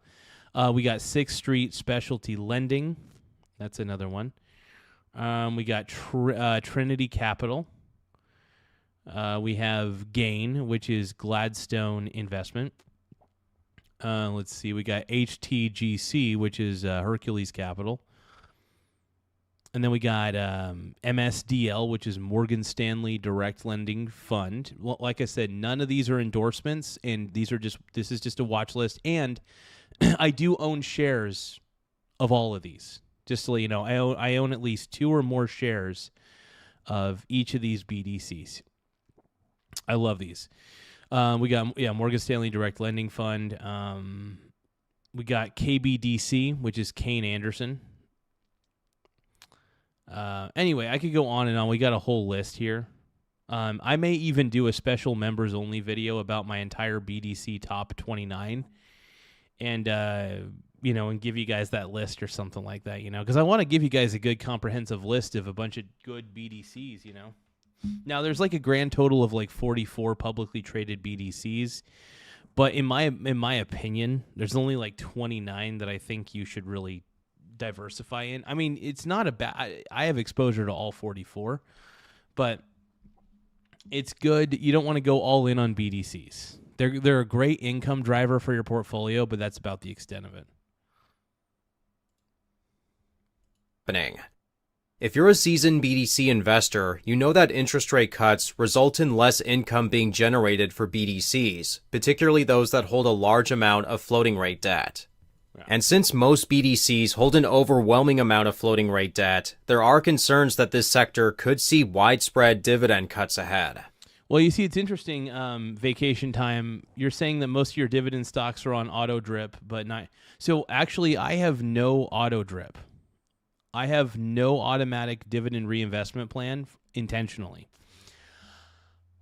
I prefer to take the dividends and use them as I please, right? Sometimes I'll use the dividends towards my auto loan. Sometimes I'll just reinvest all the dividends that I received into some other ETF or something. You know what I mean? So my whole goal is really to stay as diversified as possible. Receive a dividend every day. That's a big deal to me. I got to receive a dividend every day. That's very important. So that's why I'm very diversified across all sectors, across all stocks. Any stock that pays a dividend, as long as it's a good company, by the way, I'll have it in my portfolio because I love dividend stocks, dude. I'm obsessed with dividend stocks. Tim Smith says, I searched for exposed BBW, and this stream came up. That's great, man. I love it.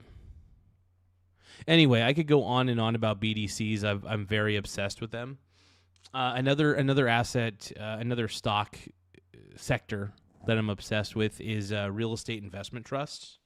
Real estate investment trusts are freaking amazing, dude. I'm in love with those. Those are great. Let's go ahead and take a look at what's been happening with BDCs over the past month. To start things off, a company in this sector was hit with a dividend cut. And it was a bit of a surprise to their shareholders because this company was still covering their distributions with their net investment income. Gladstone Capital, ticker GLAD, reduced their dividend from 16.5 cents to 15 cents per share. Oh, damn. Now, that's the thing, though. Here's the thing. Dividends, and the reason that dividend cuts happen quite frequently with BDCs is pretty simple. BDCs, there is a fluctuation. Sometimes some companies that these particular firms are lending to, for instance, Gladstone Capital, could be loaning money to all sorts of different companies, and there may be fluctuations in how much money they're getting back because there might be some late payments on those loans. There might be some companies defaulting on those loans. Things can happen. So there are times where like Gladstone Capital has to reduce their dividend even by a little bit. I mean, this is par for the course. I'm okay with BDCs. I'm okay with it, mainly because I'm okay with volatility, and I know it's par for the course. I know at the end of the day that I would rather be the lender than the lendee. Once again, I say this. I would rather be the lender than the lendee. And when you're owning Gladstone Capital, when you're owning Main Street Capital, when you're owning Blue Owl Capital or whatever the hell that one's called, you're basically owning the lender. You are the lender at that point, even though you're not doing the lending, but you own the company that's doing all the lending to all these businesses. So there is an advantage here by being a part of these BDCs. You get to act almost like you basically get to act like the bank. You basically get to own the loaner. You get to own the one who loans. You don't have to accept a loan. You're basically buying into the company that gives out the loans.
All right, let's keep going, man. It's not an earth-shattering cut, but it's still a cut nonetheless. It looks like Glad may have done this out of precaution in anticipation of harder times ahead. They didn't have a great track record.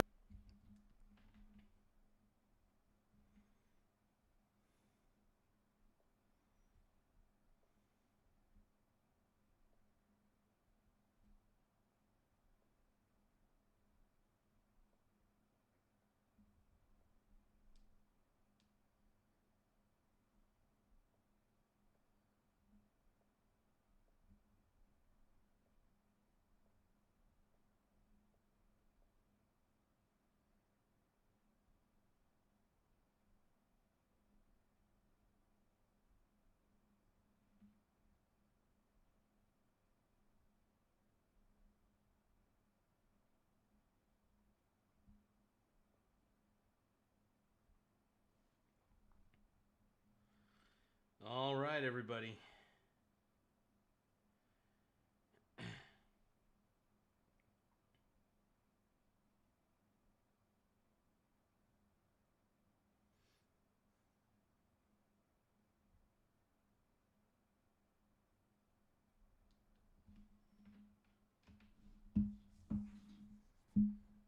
Though, it's a BDC that's been through several dividend cuts in the past, and I'm not a shareholder of this company. But this dividend cut made investors panic about what other BDCs were going to do. Would other companies follow suit and start cutting their dividends just out of precaution? In the past couple of days, we've seen a few other BDCs report their earnings, including two major powerhouses in this sector.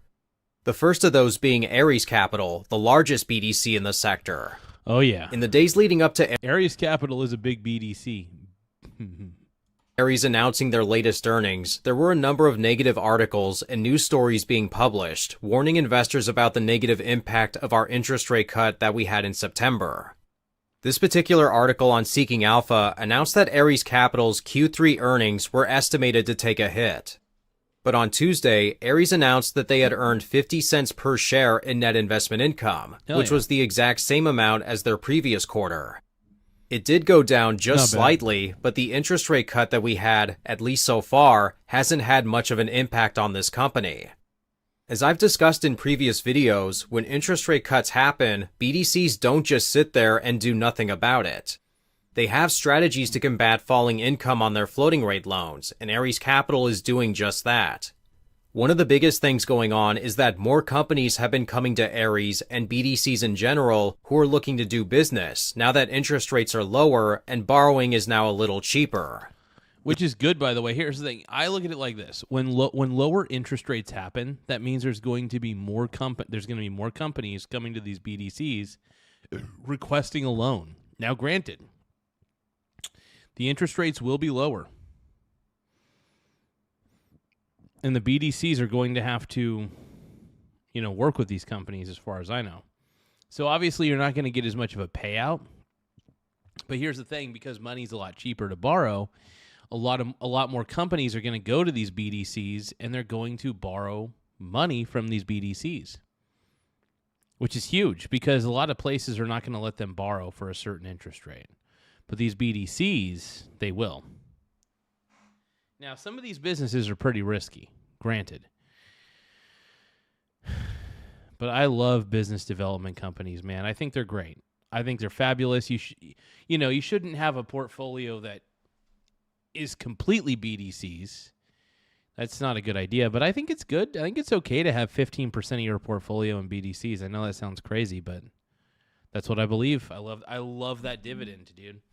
I love the dividend. I need the dividend because I need you and I want you crawling underneath my skin. The same day they released their earnings, they also announced their quarterly dividend, which was the exact same as their previous quarter. These two announcements reverse course on their falling share price, and their stock has been climbing back upward. And also, their net asset value grew by a good amount, which is another really good thing and pretty impressive given the environment.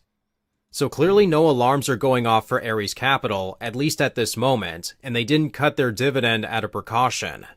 It is still very early, and there are likely more interest rate cuts coming into next year. But so far, this company is handling things well. The second powerhouse in this sector that released their earnings was Hercules Capital. They released their earnings... Hercules Capital is another one that I have. I'm going to have to look at... I never really looked at too many of their websites. I just looked at some of the basic data that I could. Not just basic. I looked into it a little bit further. But, a lot of these companies have... honestly, I got to look into some of these a little bit further. After market close on October 30th. But even before that, they released some really positive news. 2 days before their earnings announcement, they declared their dividend. Just like Ares Capital, Hercules kept their quarterly dividend at the same rate as their previous distribution. Oh yeah. So again, no dividend cut out of precaution or need, and Hercules Capital actually holds a lot more floating rate debt than Ares Capital. But what's even more significant is that Hercules issued a special dividend on top of their regular quarterly distribution. They announced a supplemental dividend of 7 cents per share, which is the same as their previous quarter. This is a really great sign. Special dividends aren't required. They're bonuses that they willingly choose to give their shareholders. Yeah, it's basically like, thank you guys for sticking with us as shareholders. And that's the thing, man. When it comes to my long-term portfolio, BDCs are actually a part of my long-term portfolio because basically it's a way for me to gain exposure to those privately held companies by essentially owning the companies that give out loans to these privately held companies. I want that exposure. And you're basically owning the lender. You own the lender itself. And I mean, you could also argue that when you own the bank, you're also owning the lender. But here's the thing, man. I think it's brilliant. I love it. And the yields are really high. Like, I love how high the dividend yields are for these particular companies. Not financial advice, just to let you guys know. And it's not a guarantee either that any of these will just work out, No company cuts their dividend while still paying a supplemental dividend. It's good to think of these supplemental dividends as a buffer. If dividend coverage gets worse, then BDCs that pay special dividends will always reduce these first before cutting their normal distribution if that's needed. And so far at least, Hercules hasn't felt the need to eliminate or even lower their special dividend. According to their Q3 results, this company reported net investment income of $88.6 million. This was a drop from their previous quarter, which was $88.7 million. In other words, just like Ares Capital, there was a tiny drop in net investment income, but it was very small. This resulted in NII on a per-share basis being 49 cents. This translates into their regular dividend being 122% covered. Again, this is just a tiny bit lower than their previous quarter, and it's so small that it's not even worth being concerned about at this point. That's what everybody says about my dangus. Ayo. Their earnings spillover did grow massively this quarter, though, which is another big positive, and their NAV also saw a really good amount of growth. Yeah, Hercules Capital seems like a pretty legit company, man. I mean, that's the one I actually do have, Hercules Capital, if I remember right. Hold on. Let me make sure I'm not lying to you guys. Hold on. I'm trying not to lie to you guys.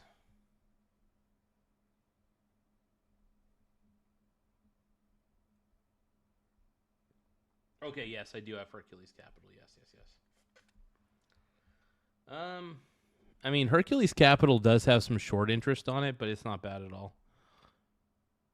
I love Hercules Capital, bro. I think it's fabtastic, bro.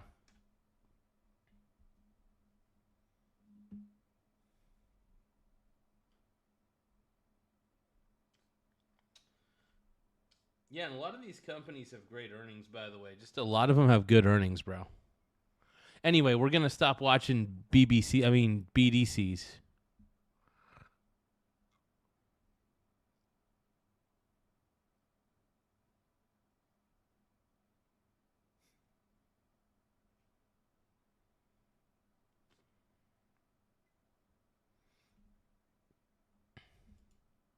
They're all here in Beijing. They're all going to be at those meetings. It seems a lot of this is based on mutual interest financially, especially. Yeah, Oh, God, Lindsey Graham. Yikes. I think so. Number one, I'm glad President Trump is representing our country. He's the right guy to do deals. He's a deal maker. And I think he'll come out of this summit with a lot of business opportunity, getting into China's markets that have been closed. They could buy a lot from our American farmer to help the American farm economy. We can do things to help them. They can do things to help us. We got the A-team from an American point of view. But I'm not thinking about happy children when I think about China. This is going to be judged by me, if China still buys 90% of Iranian oil. They still are the #1 purchaser of Russian oil and gas. When this summit is over and we do nothing about it, we've made a big mistake. So he's sitting across. President Trump is trying to be charming, and he's a very effective man. China's put on a hell of a show. But I'm going to judge a summit by what China does. What are they going to do? She could pick up the phone and end the Russian-Ukraine war. He could pick up the phone and end the Iran conflict if he chose to. Without China buying Iran oil, they would be out of business. The #1 purchaser of Russian oil and gas, propping up Putin, is China. And my message to President Trump is that we have your back. And if China continues to do this, well, without paying a price for disrupting the world, then we'll have made a huge mistake. I've got legislation that will allow President Trump to put tariffs on China for buying Russian oil and gas, and I'll do the same thing for Iran down the road. Heck yeah, bro. Heck freaking yeah. Do you guys want to watch me eat a Pop-Tart?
only thing China respects is strength.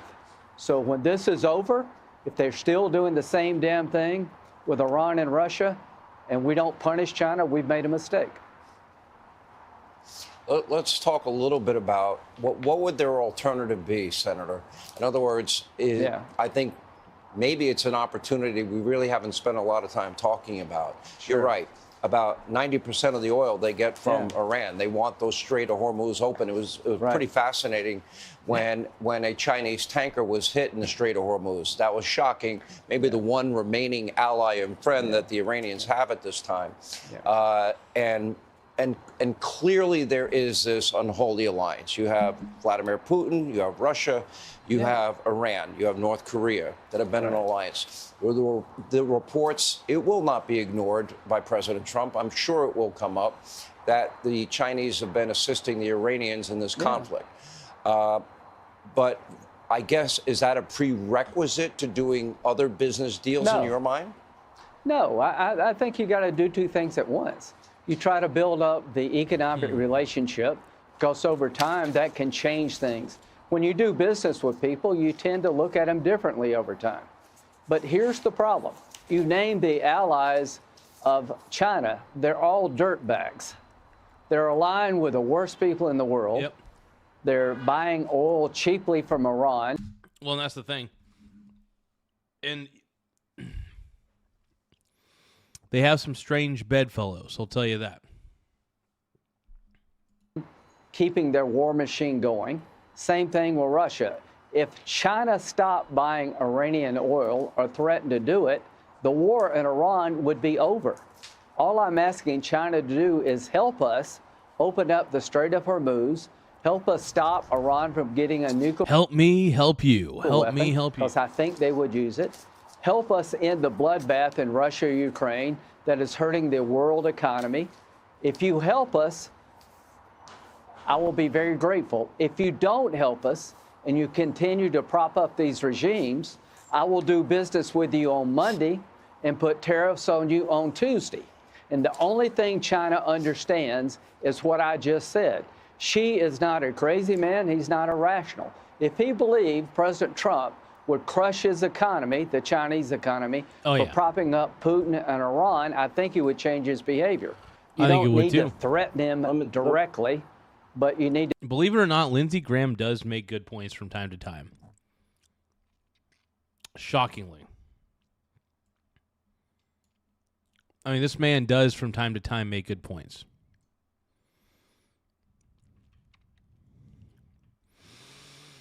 And it's hot.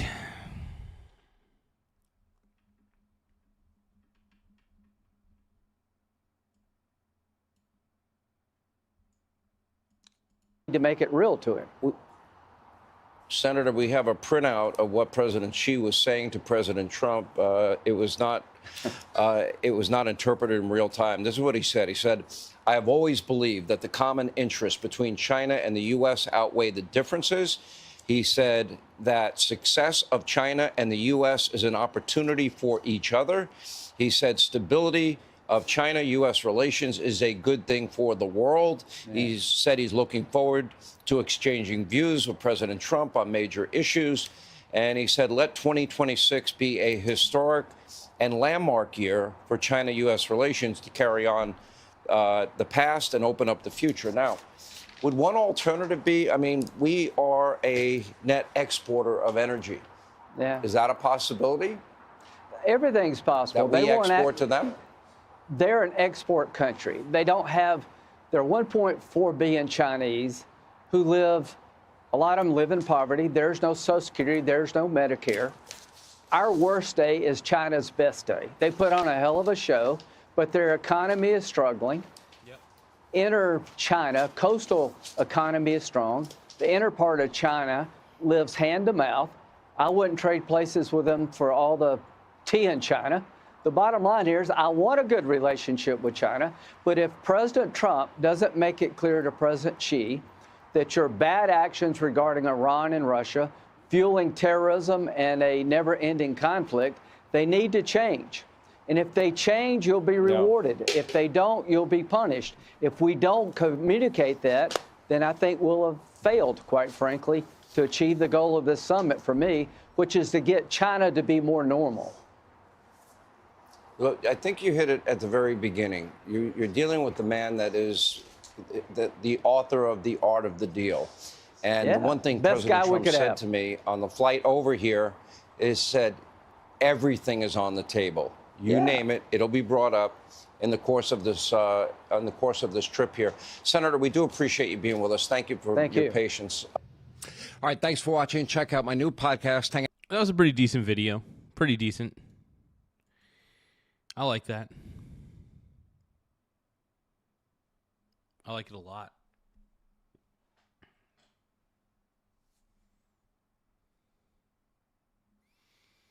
All right, so I decided I'm going to play some Star Trek Armada, but what I'm going to do is a little bit unique, okay?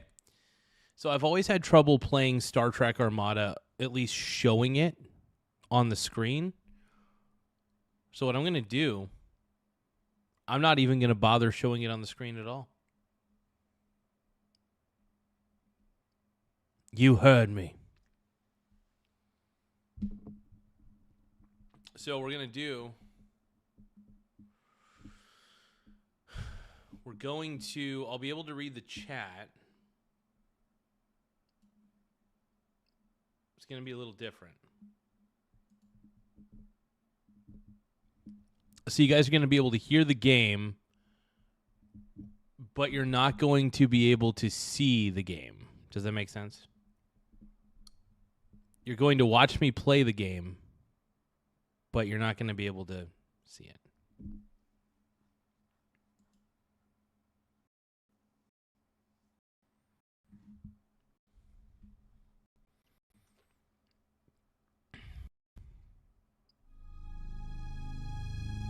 All right, here we go.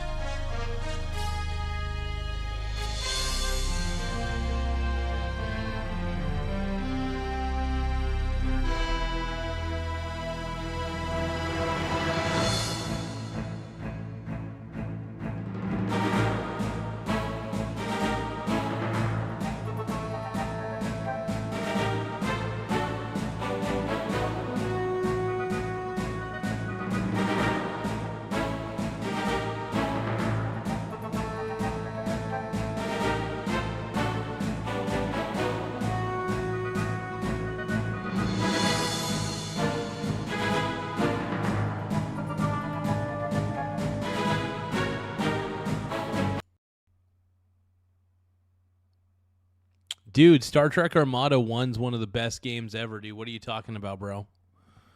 Star Trek Armada 1 is the GOAT. I'm gonna do a play-by-play of how I'm playing, okay? I'm the Romulans right now, Unholy Alliance. A Romulan base behind the wormhole, with the Federation requesting peace negotiations between the Romulans and Klingons. I find it necessary to tie up some loose ends. Admiral, we have arrived at the coordinates you designated. Admiral picking up transwarp signatures. Borg cube dead ahead. It's okay, Centurion. Uh-oh. Hail the Borg vessel. Admiral? You heard me, Centurion. Hail the cube. You know the collective requires the Omega particle. We're willing to negotiate a deal for it. Negotiation is irrelevant. You will give us Particle 010. Lower your shields and prepare to be assimilated. If you assimilate us, we will never get on. So the goal is to assist the Borg in destroying a Klingon base in the sector, because what happened is the Borg and the Romulans are in an alliance to defeat a Klingon outpost, basically. But basically, the Romulans are betraying the Borg. Ready to build.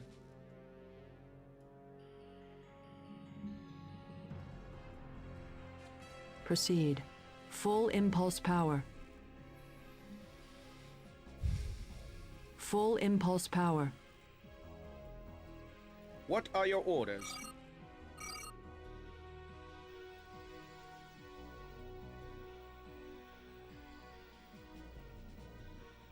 Proceeding. They will fall before our power. What are your orders? Station construction in progress.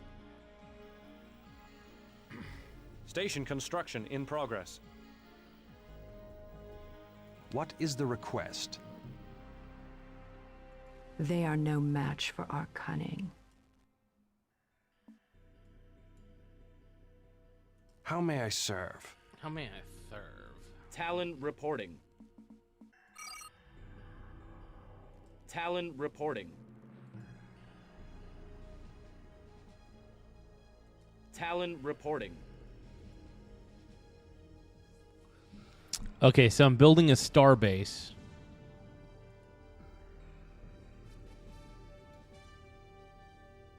Centurion report. They're coming hard. We have engaged the enemy. Station complete. Station is under attack. Centurion report. Reinforcements are coming. Centurion report.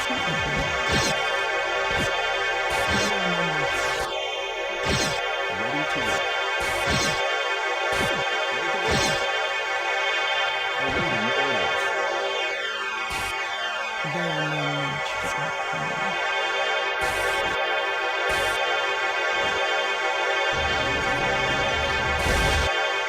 My crew is ready. Centurion report. Station is under attack. They are no match for our cunning.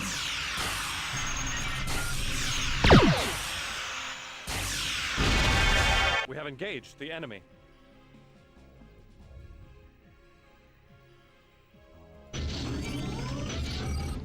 Proceeding with ship construction.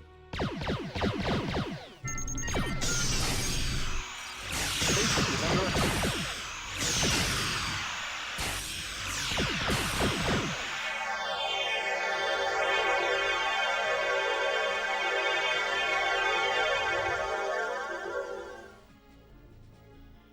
Ready to build.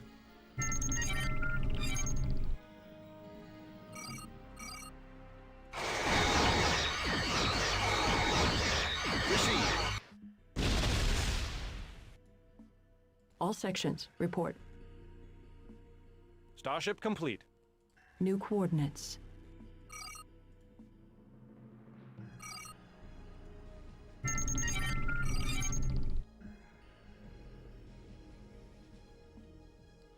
What is the request? Consider it done.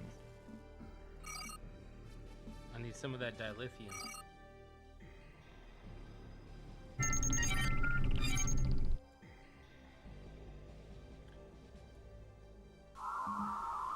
Ready to build.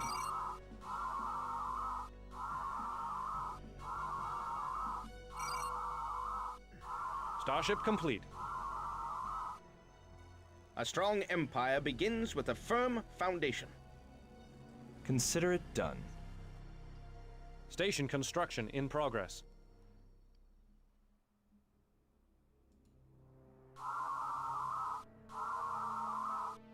Station construction in progress.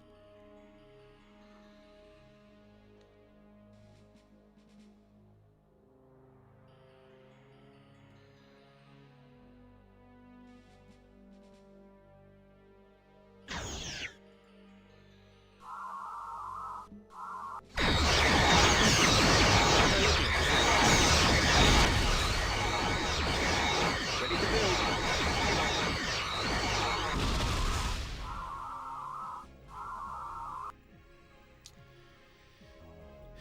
Oh yeah, Trump is showing who the boss is. Yeah, agreed.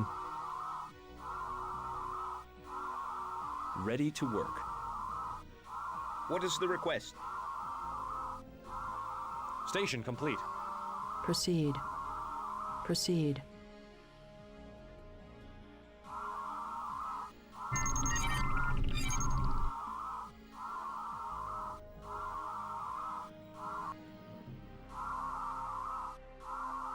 Ready to build.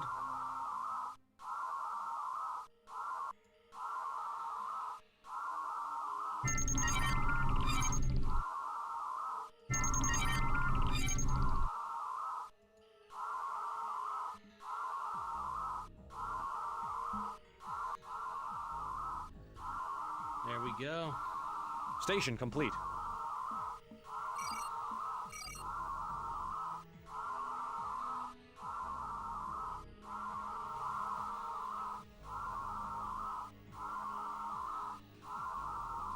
Received. Okay, sorry about this, you guys. Hold on, I'm awaiting orders. mining the dilithium. Consider it done.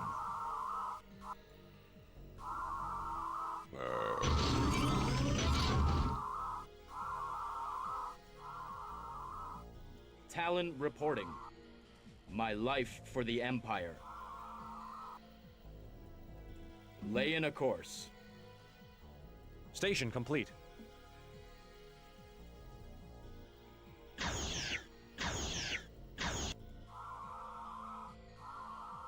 Yes. Scout reporting. Ready to build.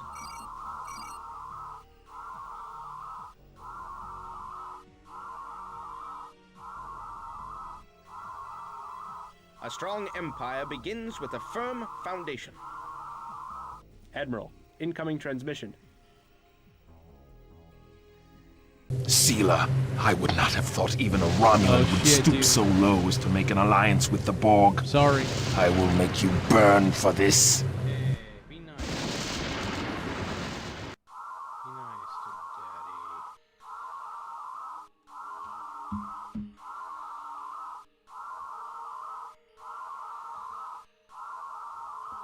You gotta be nice to me, bro.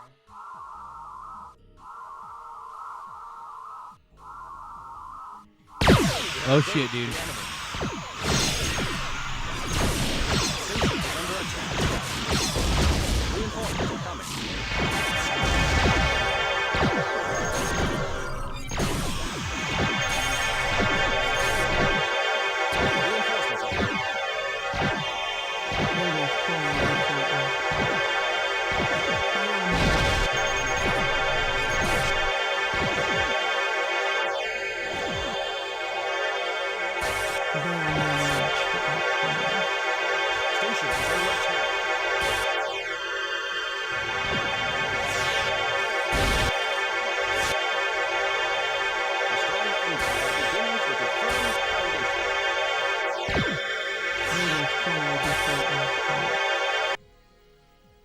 Ready to build.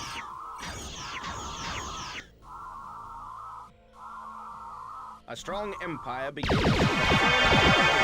Oh, what?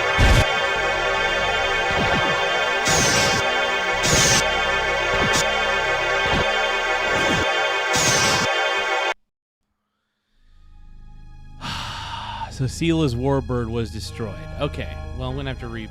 I want to do that again. Do that again. That's bullshit, bro. Admiral Seala's personal.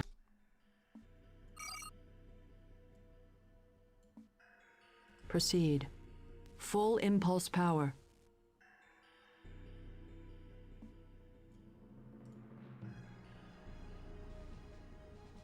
Ready to build. Proceeding. Proceed. Station construction in progress.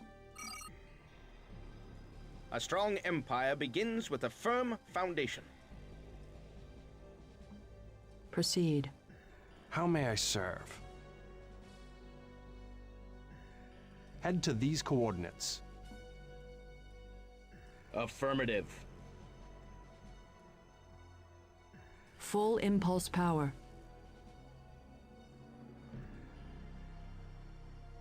What are your orders? All right, so I gotta stand our ground. What is the request?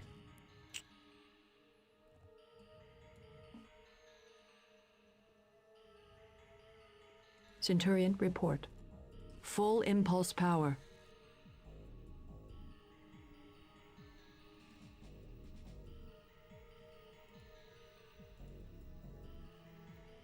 Ready to build. Come on, man. Come on.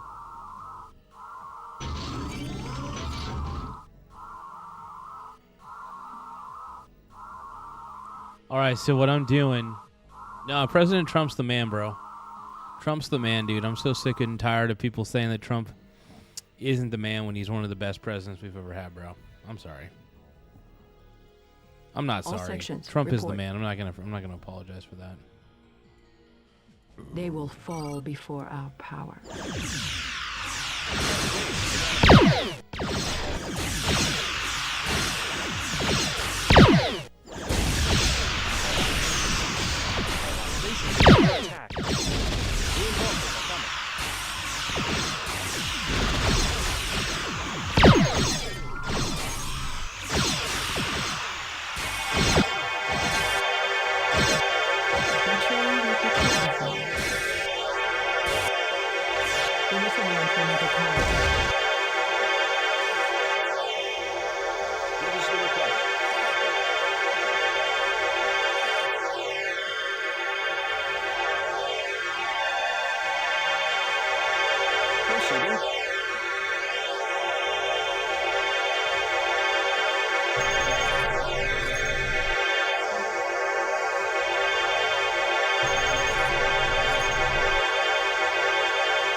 Starship complete. Awaiting orders. Consider it done. You interrupt my research?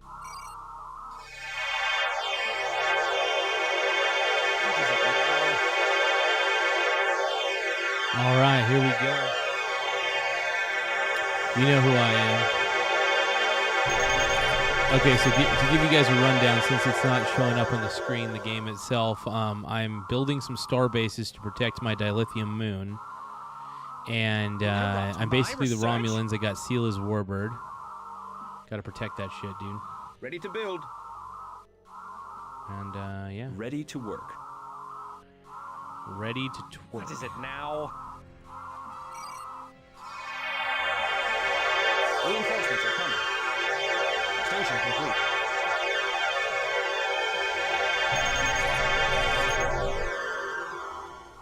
You interrupt my research? What is the request? We have engaged the enemy. Station is under attack.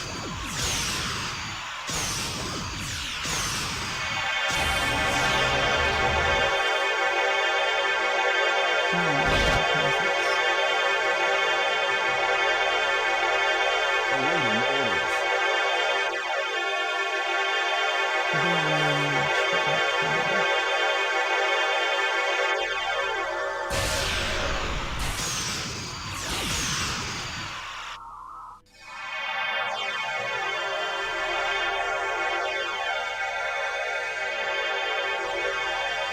They will fall before our power.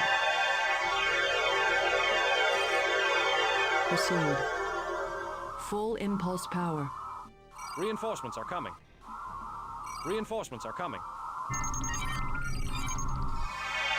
You interrupt my research? What are your orders? Proceeding. They are no match for our power. You interrupt my research? Station construction in progress. Ready to build.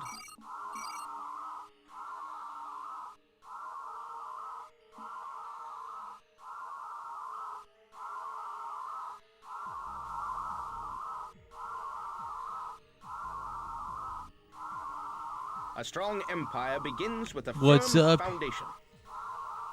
We got Yay Area 7. What up, Cannot Brony? build there. Brony bro, dude.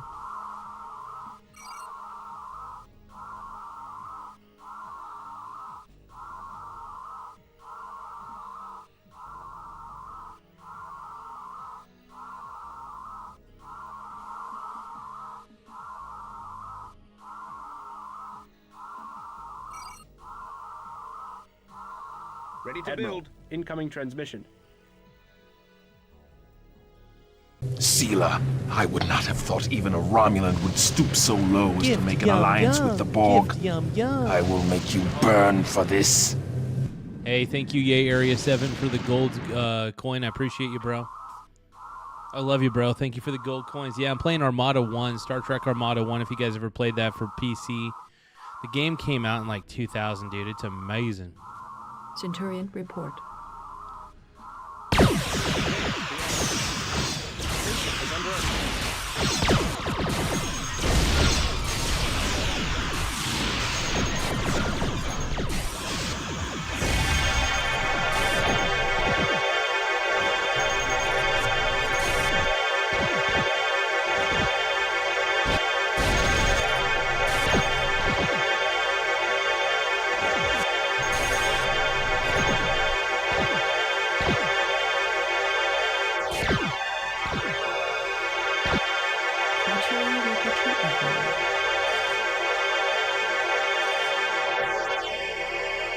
Receive.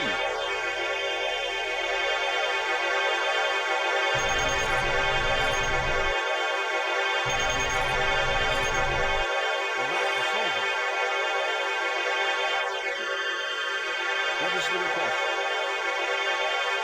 What are your orders?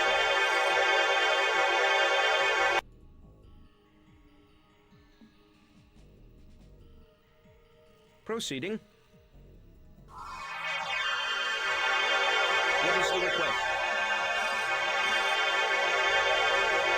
A strong empire begins with a firm foundation.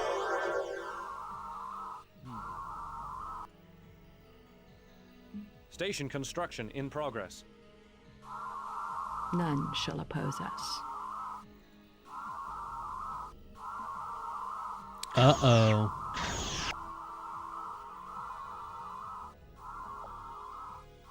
What is the request? Received.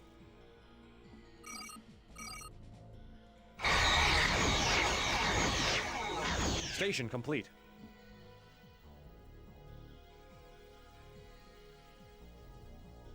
Received.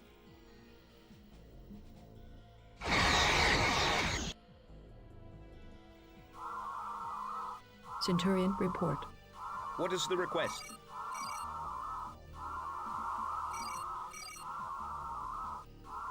A strong empire begins with a firm foundation. So I'm building some star bases. Station construction in progress. Yay Area 7's. I don't think Trump does that, bro. Soldiers. I like the soldiers. What is the request?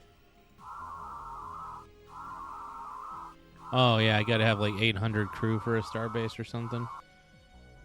What are your orders?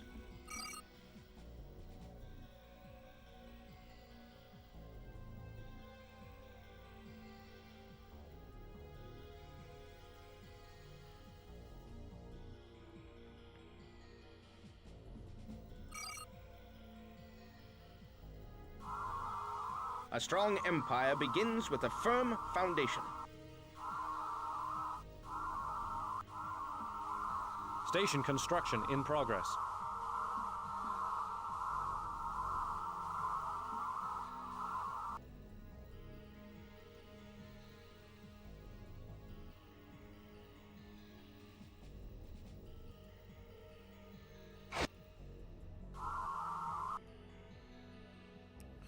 Oh crap, dude! What do you guys think I should do? So I'm Station complete. creating a bunch of star bases basically at the moment, which is kind of one of the smarter moves I could make. And I'm in a. We have engaged the enemy. Station is under attack. Proceed.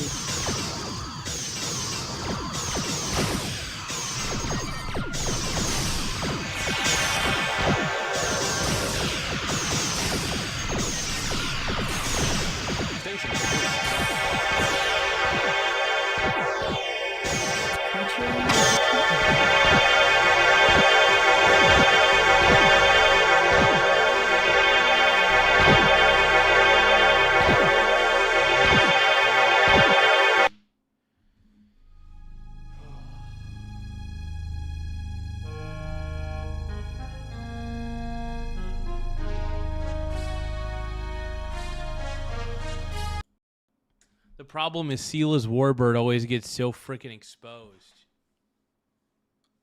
Pisses me off, man. Every time I play that game. Like, the warbird just gets too exposed. Fucking insane.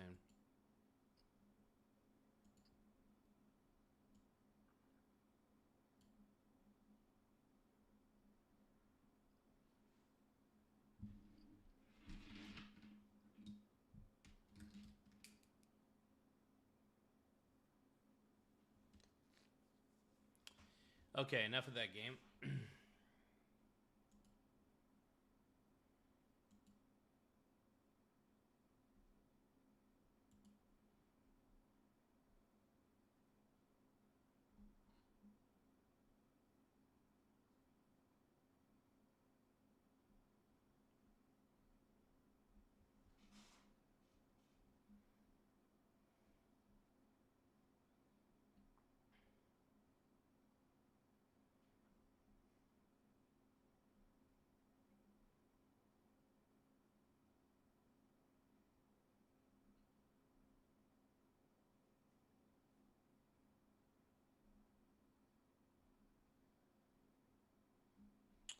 Oh, a Minnesota man charged in $1 million fraud scheme. Let's take a listen.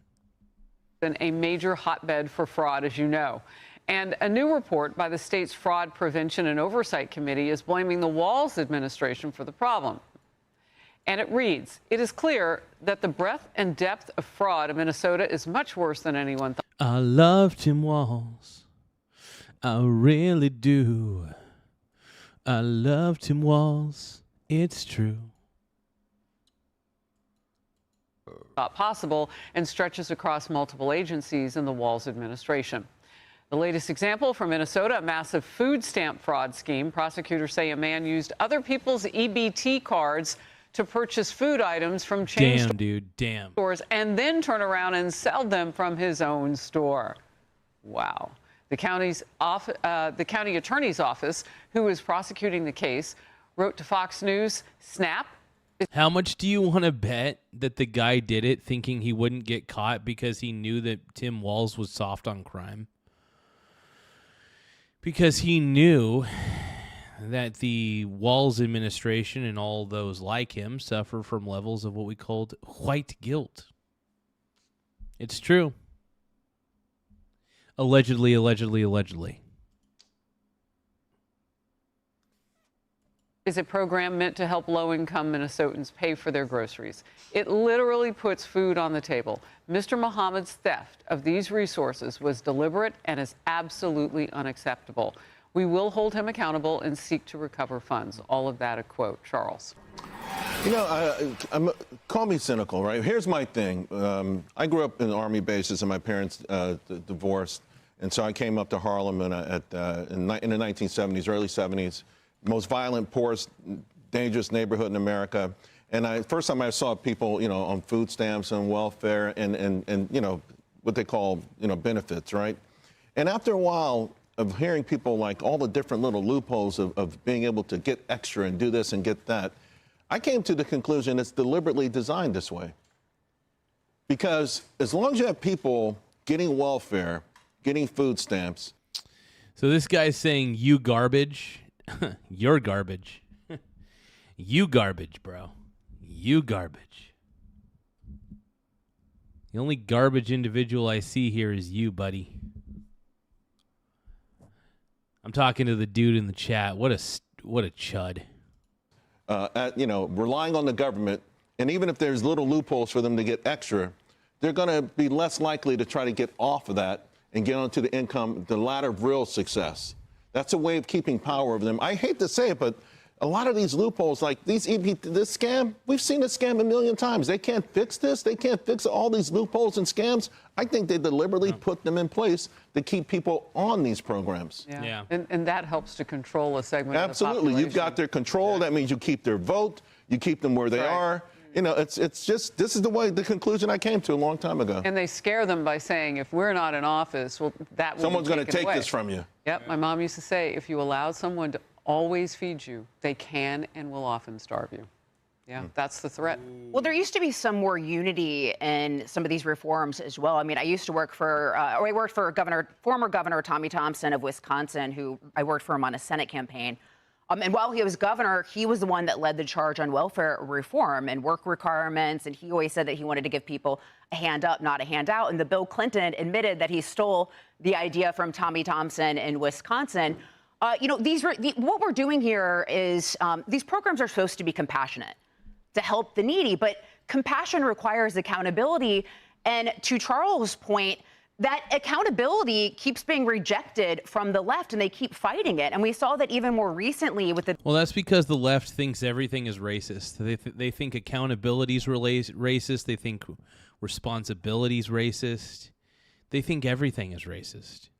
That's what the left allegedly believes. I'm going to say allegedly to cover my ass, but allegedly the left... Most leftists think everything's racist. Therefore, because they think everything is racist, they don't take any sort of actions ever. The big, beautiful bill and trying to put work requirements and, changes in there. And the Democrats fought ruthlessly against it, or even against DOGE. I mean, they lit Tesla stations on fire across the country to go after Elon Musk. And, the left purports to care about working class Americans, but then they allow the stealing to take place, stealing that money away from those most needy and those most in need, which are the people who would ultimately, get the benefits from some of these programs. So, to your point, Charles, yeah, it does seem to be intentional from the left to not do anything about it and to allow it to happen. God, I hear you say that, and for some reason, the Save America Act pops into my head about accountability. Yeah, good point. Yeah, no, that's an excellent parallel, actually. This empathy framing, I think at a certain point, it's meant to distract from due diligence. If we've learned anything from the past year of fraud galore, it's that if the government is subsidizing it, somebody is robbing it blind. And the underreported part of the food stamp situation specifically, we've heard about Medicaid, we've heard about autism therapy in Minnesota, is that this has been going on for decades. And it's maybe a less interesting part because it's so enormous. This program has expanded dramatically in decades. It has eaten up such a big part of our budget. And there's a really serious fiscal moral hazard embedded in food stamps, which is that the federal government completely funds it. So the incentive structure is completely missing for states. They're not paying for it. So they don't have to ensure that there's accountability or that it's going to the right recipients. They don't care. They can pretend that they are dumping welfare and dumping benefits on their people, but it's all funded by the federal taxpayer. So that's the key, is removing that incentive structure. Well, and when you don't have that incentive to create more of a safety net, what happens when the government shuts down? Oh, I think we know because Democrats keep doing that. Right. Well, and to that point, the digitization of EBT. Oh, Democrats are amazing when it comes to... Yeah, honestly, the Democrats are amazing in the sense that they do all the wrong things. They do all the wrong things. The Democrats are just good at doing the wrong things, man.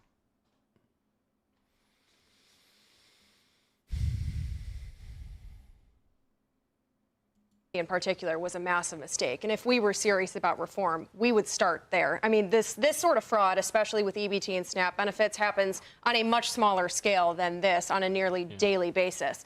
But the fact that it is happening on such a large scale, just wide out in the open, look, my message to Republicans, make the midterms about this. There is nothing that enrages the average American more than knowing that they are being forced to pay into a system that they will probably never get to use themselves. Just so that criminals can make a profit off of it. And what enrages them even more is knowing that none of the Democratic politicians actually care about it. And to Charles and Lisa's point, the purpose of a system is what it does. The money is going to exactly the right places, according to Democrats. It's just not going to any of us. It's going into the pockets of Democrats, their career criminals, illegal aliens, and all of their niche leftist activist organizations that then get a kickback from it. So, again, I'm glad that J.D. Vance is on top of it with this task force. I think they're going to uncover a whole lot more, and I think it ought to be in every single advertisement this November. There you go. All right. Be sure to like and subscribe for all the Fox News latest on YouTube and catch full shows streaming now on Fox One.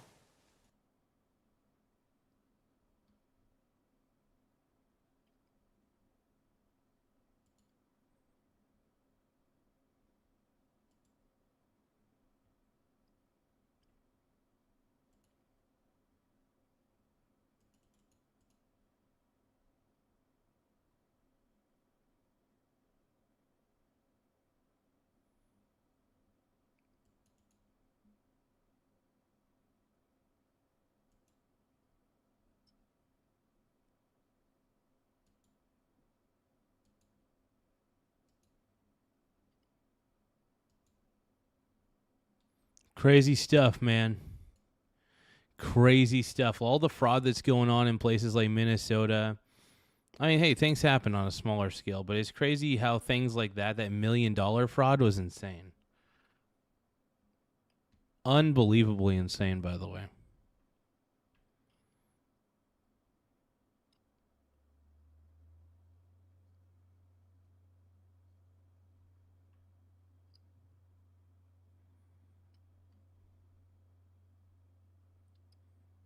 Oh, Trump and Xi at tour Temple of Heaven. Let's cross now live to Beijing and our White House correspondent. I think this will be the last video that we react to for the night. This will probably be the last one that we react to. Let's see. Here we go. Aisha Hasni standing by there. Aisha, what are we learning as this first meeting at least, wraps up? Hey, Jonathan. Well, as you put it, there are quite a few people in this delegation and quite a lot of topics to talk about, which is why it is no surprise that this bilateral went over schedule. It went very long, and China is already out now with a statement, several statements, in which they say that President Xi told Trump trade wars have no winners. Trade teams produced, quote, generally balanced and positive outcomes. We don't know exactly what that means. And then this one just came out sort of as expected on Taiwan. They say President Xi stressed to President Trump that the Taiwan question is the most important issue in China-U.S. relations. And if it is So Taiwan, here's the thing. Taiwan clearly doesn't want to be ruled by China. Who would? No country wants to be ruled by China. You want to know why? Because China's government is authoritarian and collectivist. They can be both. And collectivism leads to authoritarianism is what I'm trying to get at. handled properly, the bilateral relationship will enjoy overall stability. There has been some thinking going into this meeting by some experts that China may have asked for concessions when it came to Taiwan in exchange for perhaps offering help with the Iran conflict, the Iran situation, because it does have a lot of influence over Iran. It is the #1 buyer of Iranian crude oil. We don't know what happened inside that meeting. We haven't gotten a readout yet from the White House. We haven't seen a truth social yet from the president. We will not have a news conference where we can ask questions of both of those leaders. So we might be waiting until his sit-down interview with Sean Hannity to find out exactly what kind of a deal they came up with on a variety of things, including trade, which is the key part of this summit. I want to talk about what we're going to be seeing next. Of course, we've got... Yeah, trade's going to be a big part of this. But I do think that it seems like for some reason China is so obsessed with making Taiwan submit to their will when the Taiwanese people want nothing to do with China. They're like, please leave us alone. Thank you. Thanks, but no thanks. We don't want to be part of China. Granted, that's understood. They don't need to be a part of China anyway. I don't know anybody who would.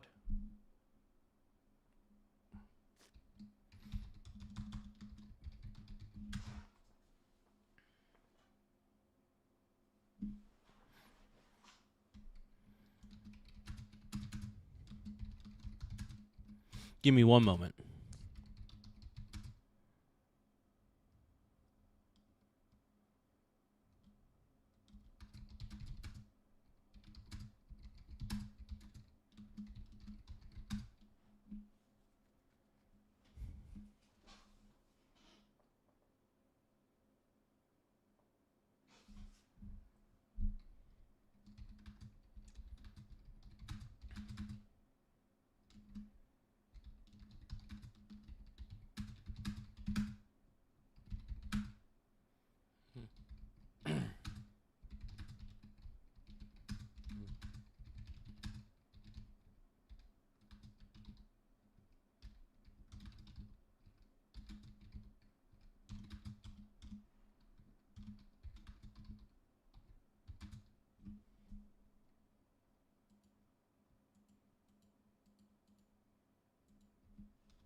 Give me just a moment.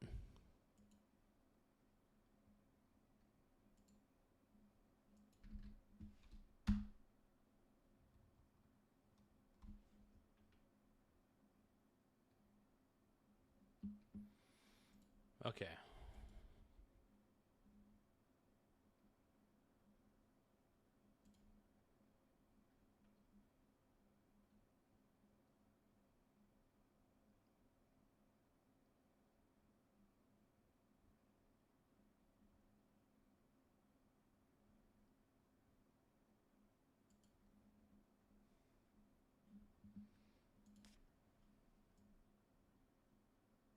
Give me a second, my brony bros.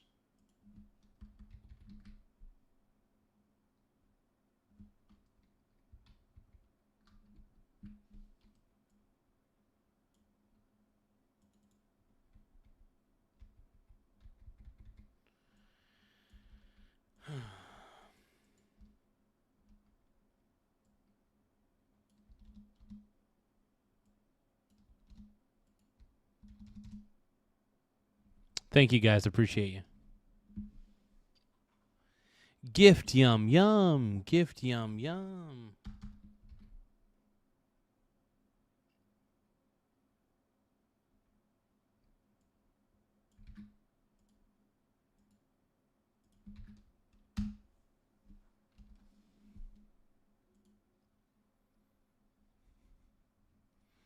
Give me another moment.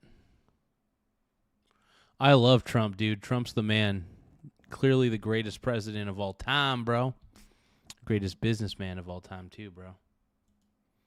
You know he's the GOAT, dude. You know he's the man, bruh.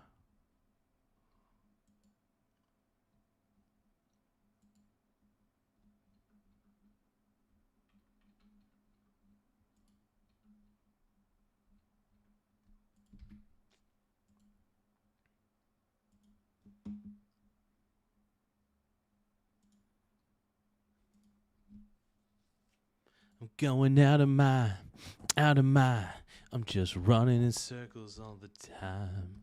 Can you take what's left? Can you take what's left? Can you take what's left? Oh, I'm just running in circles in my mind.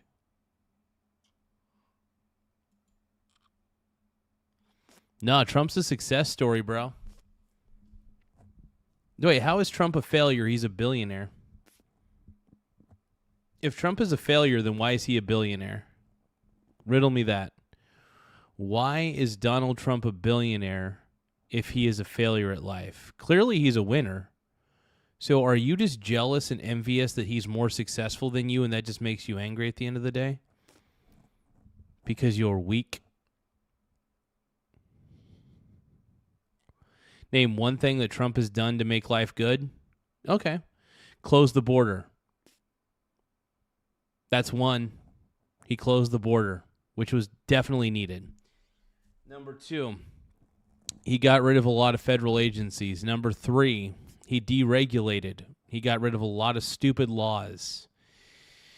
He's trying to make America better, bro. Democrats just want more laws and they want to tell you what to do. Donald Trump just wants to see America he wants to put America first, and he wants America to go in a better direction. Is what I'm trying to get at. All right? All right?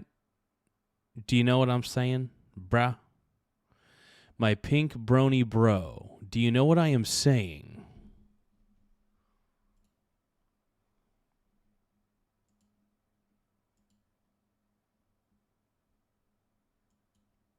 This live picture of the Temple of Heaven. It is of. No, he got rid of the Department of Education, which was a federal program that didn't need to exist. The federal government should not be. First off, the federal government should not be in charge of the education of the entire nation. Each state, it is up to each state to have their own Department of Education. It is not up to the federal government. No, he got rid of the Department of Education. He didn't get rid of education altogether, you dum-dum. The Department of Education was one of the worst ideas ever created. It was created by Jimmy Carter, one of the worst presidents of all time. Even people back in the day thought the Department of Education was stupid. And honestly, Trump had the cojones to get rid of it. Dekine, I don't think you understand just how ignorant you actually are. You know, the funny thing is you keep calling me ignorant. You keep saying that I like failures, but obviously Trump is a real American success story. Deregulation is a good thing. So it's not at the cost for regular people. Actually, if anything, getting rid of a lot of regulation and a lot of taxes is actually a good thing for small businesses, just FYI. So honestly, Trump is very small business friendly if you think about it. Great significance here for the Chinese people. It was sort of a late add to this tour that he's on in Beijing. This is a site of great significance. It's a temple that was built in the 1400s, Jonathan. It was used by emperors who would go there and pray for prosperity for their people, for their empire. And the only other president to have visited this temple was Gerald Ford back in 1975. It is massive in size. We actually drove past it when we first. That is a pretty big temple, honestly, though. That's the temple of heaven, huh? Looks kind of slanted. I mean, it could just be the camera angle. It could be the way the camera was. Oh. I don't know. That building looks slightly slanted. I could just. Is it? Is it slightly slanted? I'm trying to figure that out. Arrive here in Beijing. It's about 4 times the size of the Forbidden City, and there has been a lot of pomp and circumstance to this visit so far. The president began his day with a visit to the Great Hall, which is where he just left, which is where he had that bilateral meeting, and this is where he was greeted by President Xi. The delegation heard the national anthem. It was performed by a Chinese honor band. They also heard a 21-gun salute, and then there was an inspection of the troops. And Trump and Xi watched the troop demonstration together as the president made these remarks. We've had a fantastic relationship. We've gotten along. When there were difficulties, we worked it out. I would call you, and you would call me. And whenever we had a problem, people don't know. Whenever we had a problem, we worked that out very quickly. And we're going to have a fantastic future together. Again, looming in the background of all of this is the... I should say, yes, he reduced the Department of Education. So, yes, fact check, good fact check, by the way. So he reduced the Department of Education pretty much for, like, special education. He wanted to make it where special education, you know, needs were still met. But other than that, the Department of Education has been stripped down from what I've heard. Unless things have changed, but as last time I checked, the Department of Education has been stripped down. The Iran conflict, the Secretary of State Marco Rubio saying that they were interested in perhaps hoping to convince China to play a bigger role in getting Iran to come to an agreement to leave all of this behind. We will see if that came about in a deal or not, what China was willing to do, perhaps what else they came up with. We will soon find out. Jonathan? Yeah, Aisha, I'm interested in the statement coming from the Chinese spokesperson on Taiwan. If I remember correctly, maybe a year or so ago, you did some excellent reporting from Taiwan. I think you were there with a congressional delegation. That statement is going to worry people, I would imagine, in Taiwan, and it would seem, perhaps, to bring it to the other subject you were talking about, Iran, it would seem to be a message that if you, President Trump, want our help on Iran, then you're going to need to back off a little bit on Taiwan. Is that a fair reading? It's a very delicate situation. If that is indeed what happened, we're curious to know how the administration responded, because so far the U.S. policy on Taiwan has not changed for many, many years, and there is no expectation that it would change. We know that the administration was at least open to hearing what she had to say, what the Chinese had to say about it. But it wasn't clear or it wasn't obvious that they were going to change the policy in any way.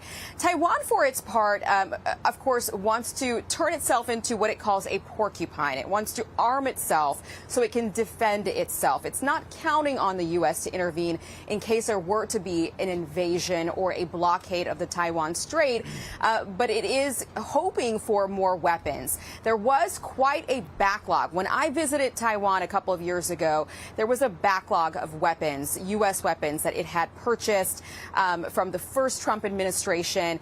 They were, I'm told now, finally able to get those weapons that they had purchased back in that administration. Good. Taiwan should be able to defend. First off, China's the people who rule in China are terrible.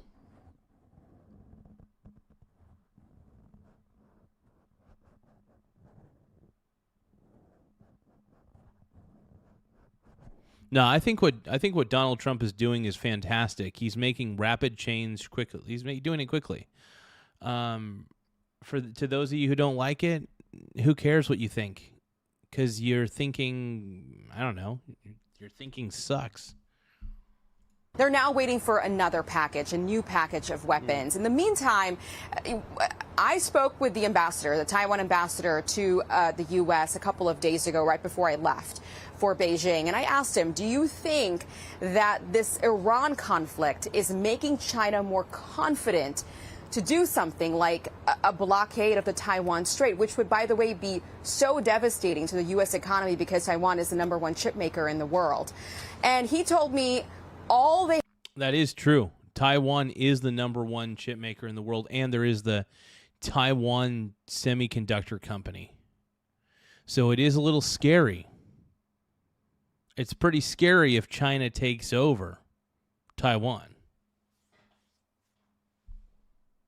And what will they do with the Taiwan Semiconductor Company? Who knows? But the problem that China has is they're too authoritarian for their own good.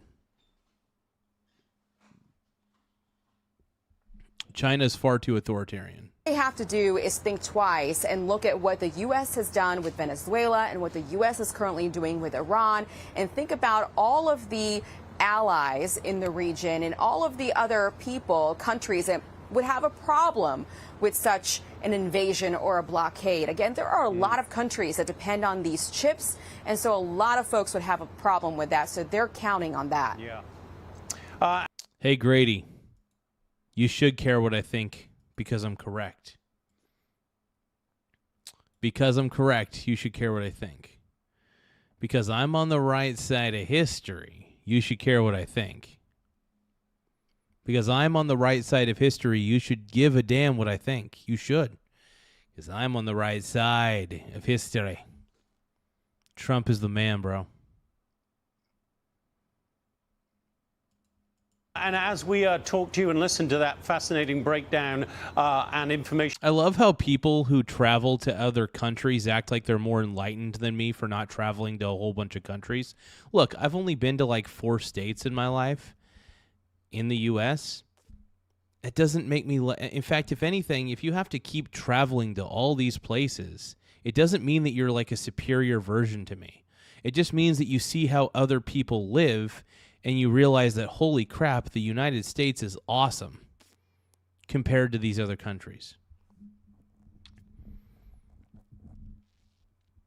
I mean, I've watched a lot of videos on all these societies and how they operate, and I've come to the conclusion based on the videos that I've watched and a lot of the information that's on there that a lot of these other societies that are outside of the U.S. suck. There's no shame in coming to that conclusion. Also, I don't need to travel to all these countries to be enlightened. I can just read a few books and understand how those cultures work to some degree. Could I ever experience them? No, probably. I don't really care. To be honest, I don't really give a shit.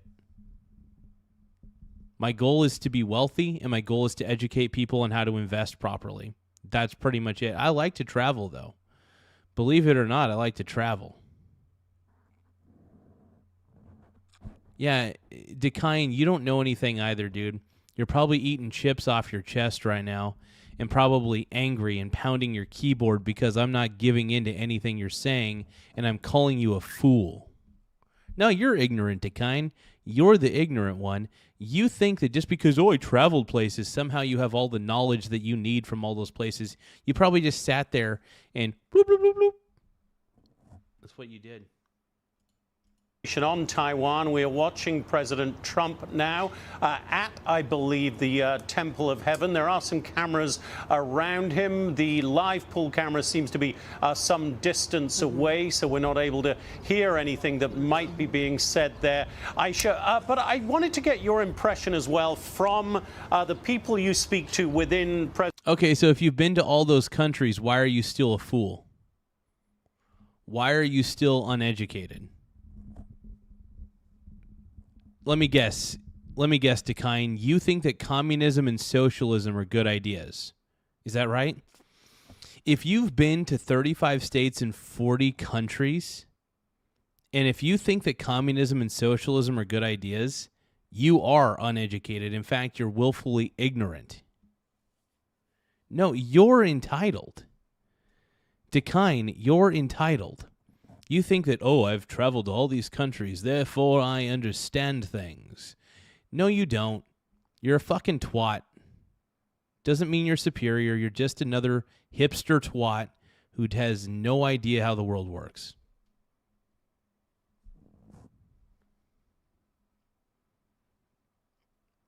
Dekine, I'm done with you, dude. President Trump's orbit and perhaps the president himself. There's a lot of talk over who is the stronger here, whether President Trump is in the strongest position or President Xi. What's the impression you get from White House staff, given that there is some discussion over whether President Trump is going there weakened because of what appears, for the moment at least, to be a stalemate in the war in Iran? Well, the White House... First off, there is no stalemate in the war of Iran. There's not really a stalemate. There's the illusion of a stalemate, but there's no stalemate.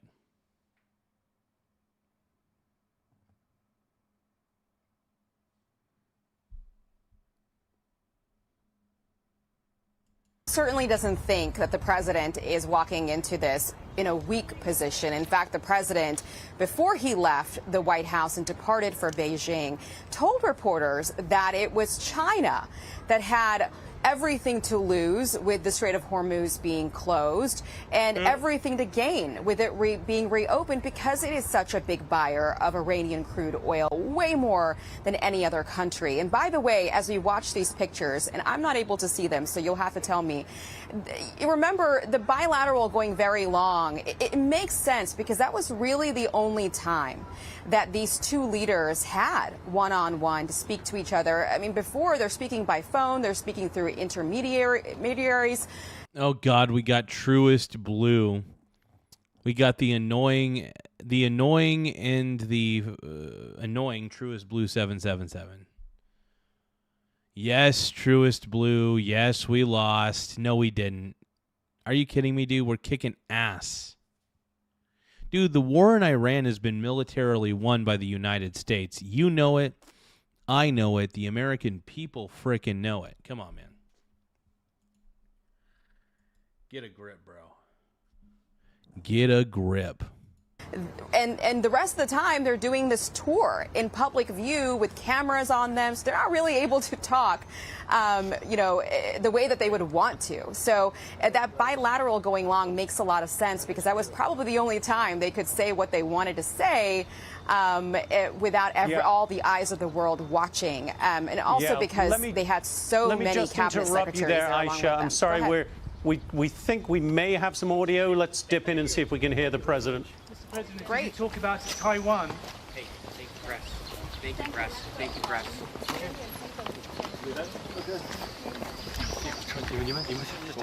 Did you talk about Taiwan? It was not answered. Both men turned away. Aisha, we are so grateful to have you there. If you could stand by with us. Be sure to like. Well, that's interesting. I think we're going to have a little more information by the morning time. I think we'll have more info by morning, and it'll be cool. It'll be nice to hear a little bit more information on everything going on.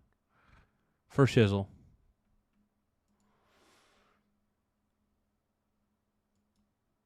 Anyway, Trump. Look, the U.S. military's won this. Why do you leftists keep saying that we've lost? We sunk their entire navy. We basically demolished the entire Iranian military. How have we lost? We're trying to show them mercy by trying to be like, hey, if you surrender now, no more bloodshed. Trump is here's the thing about you, Truest Blue, that you don't get is Trump is actually trying to show some form of mercy here by saying, hey, I'm giving you a choice. Either we annihilate whatever we have to annihilate, or we come to an agreement that you never create a nuclear weapon ever. Well, Iran's the laughing stock now. Iran is officially the laughing stock of the world because their entire military got demolished. And their entire regime has been destroyed pretty much. They barely have anything left of their regime at this point. It's true.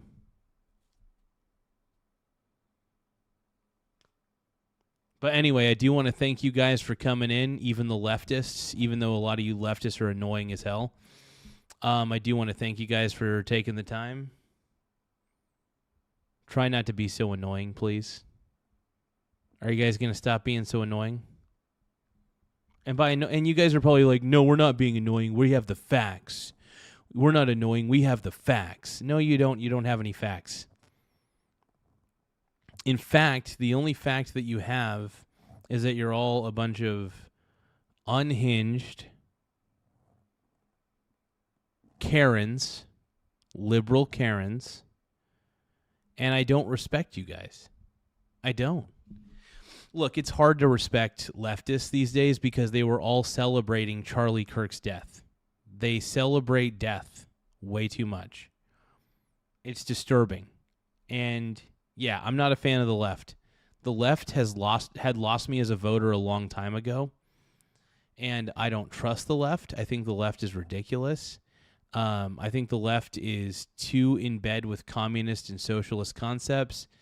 I don't want socialists or communists to rule over me because they're usually incompetent and they tend to be authoritarian in their personality structures.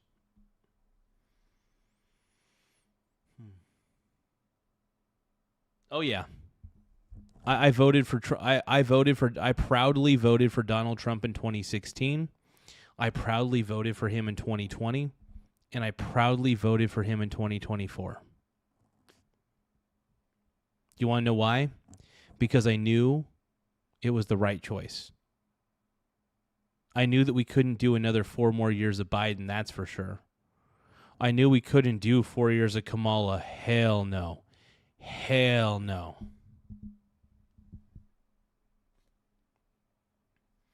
Anyway, to all the leftists in the chat, you guys have a good night. I think you guys are ignorant. But no, you guys are fools. Hope you all have an incredible night. And you guys have a good night, all right? Later.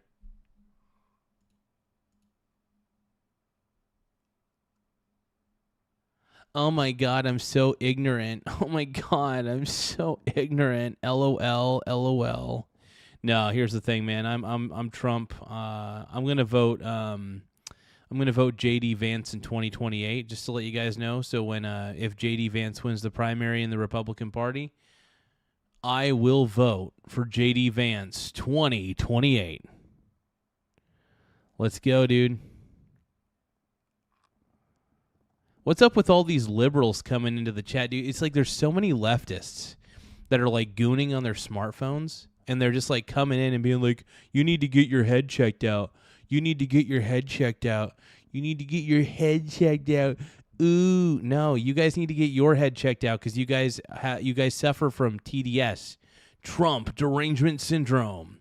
You know you guys suffer from Trump derangement syndrome. Come on, just admit it. Just admit it.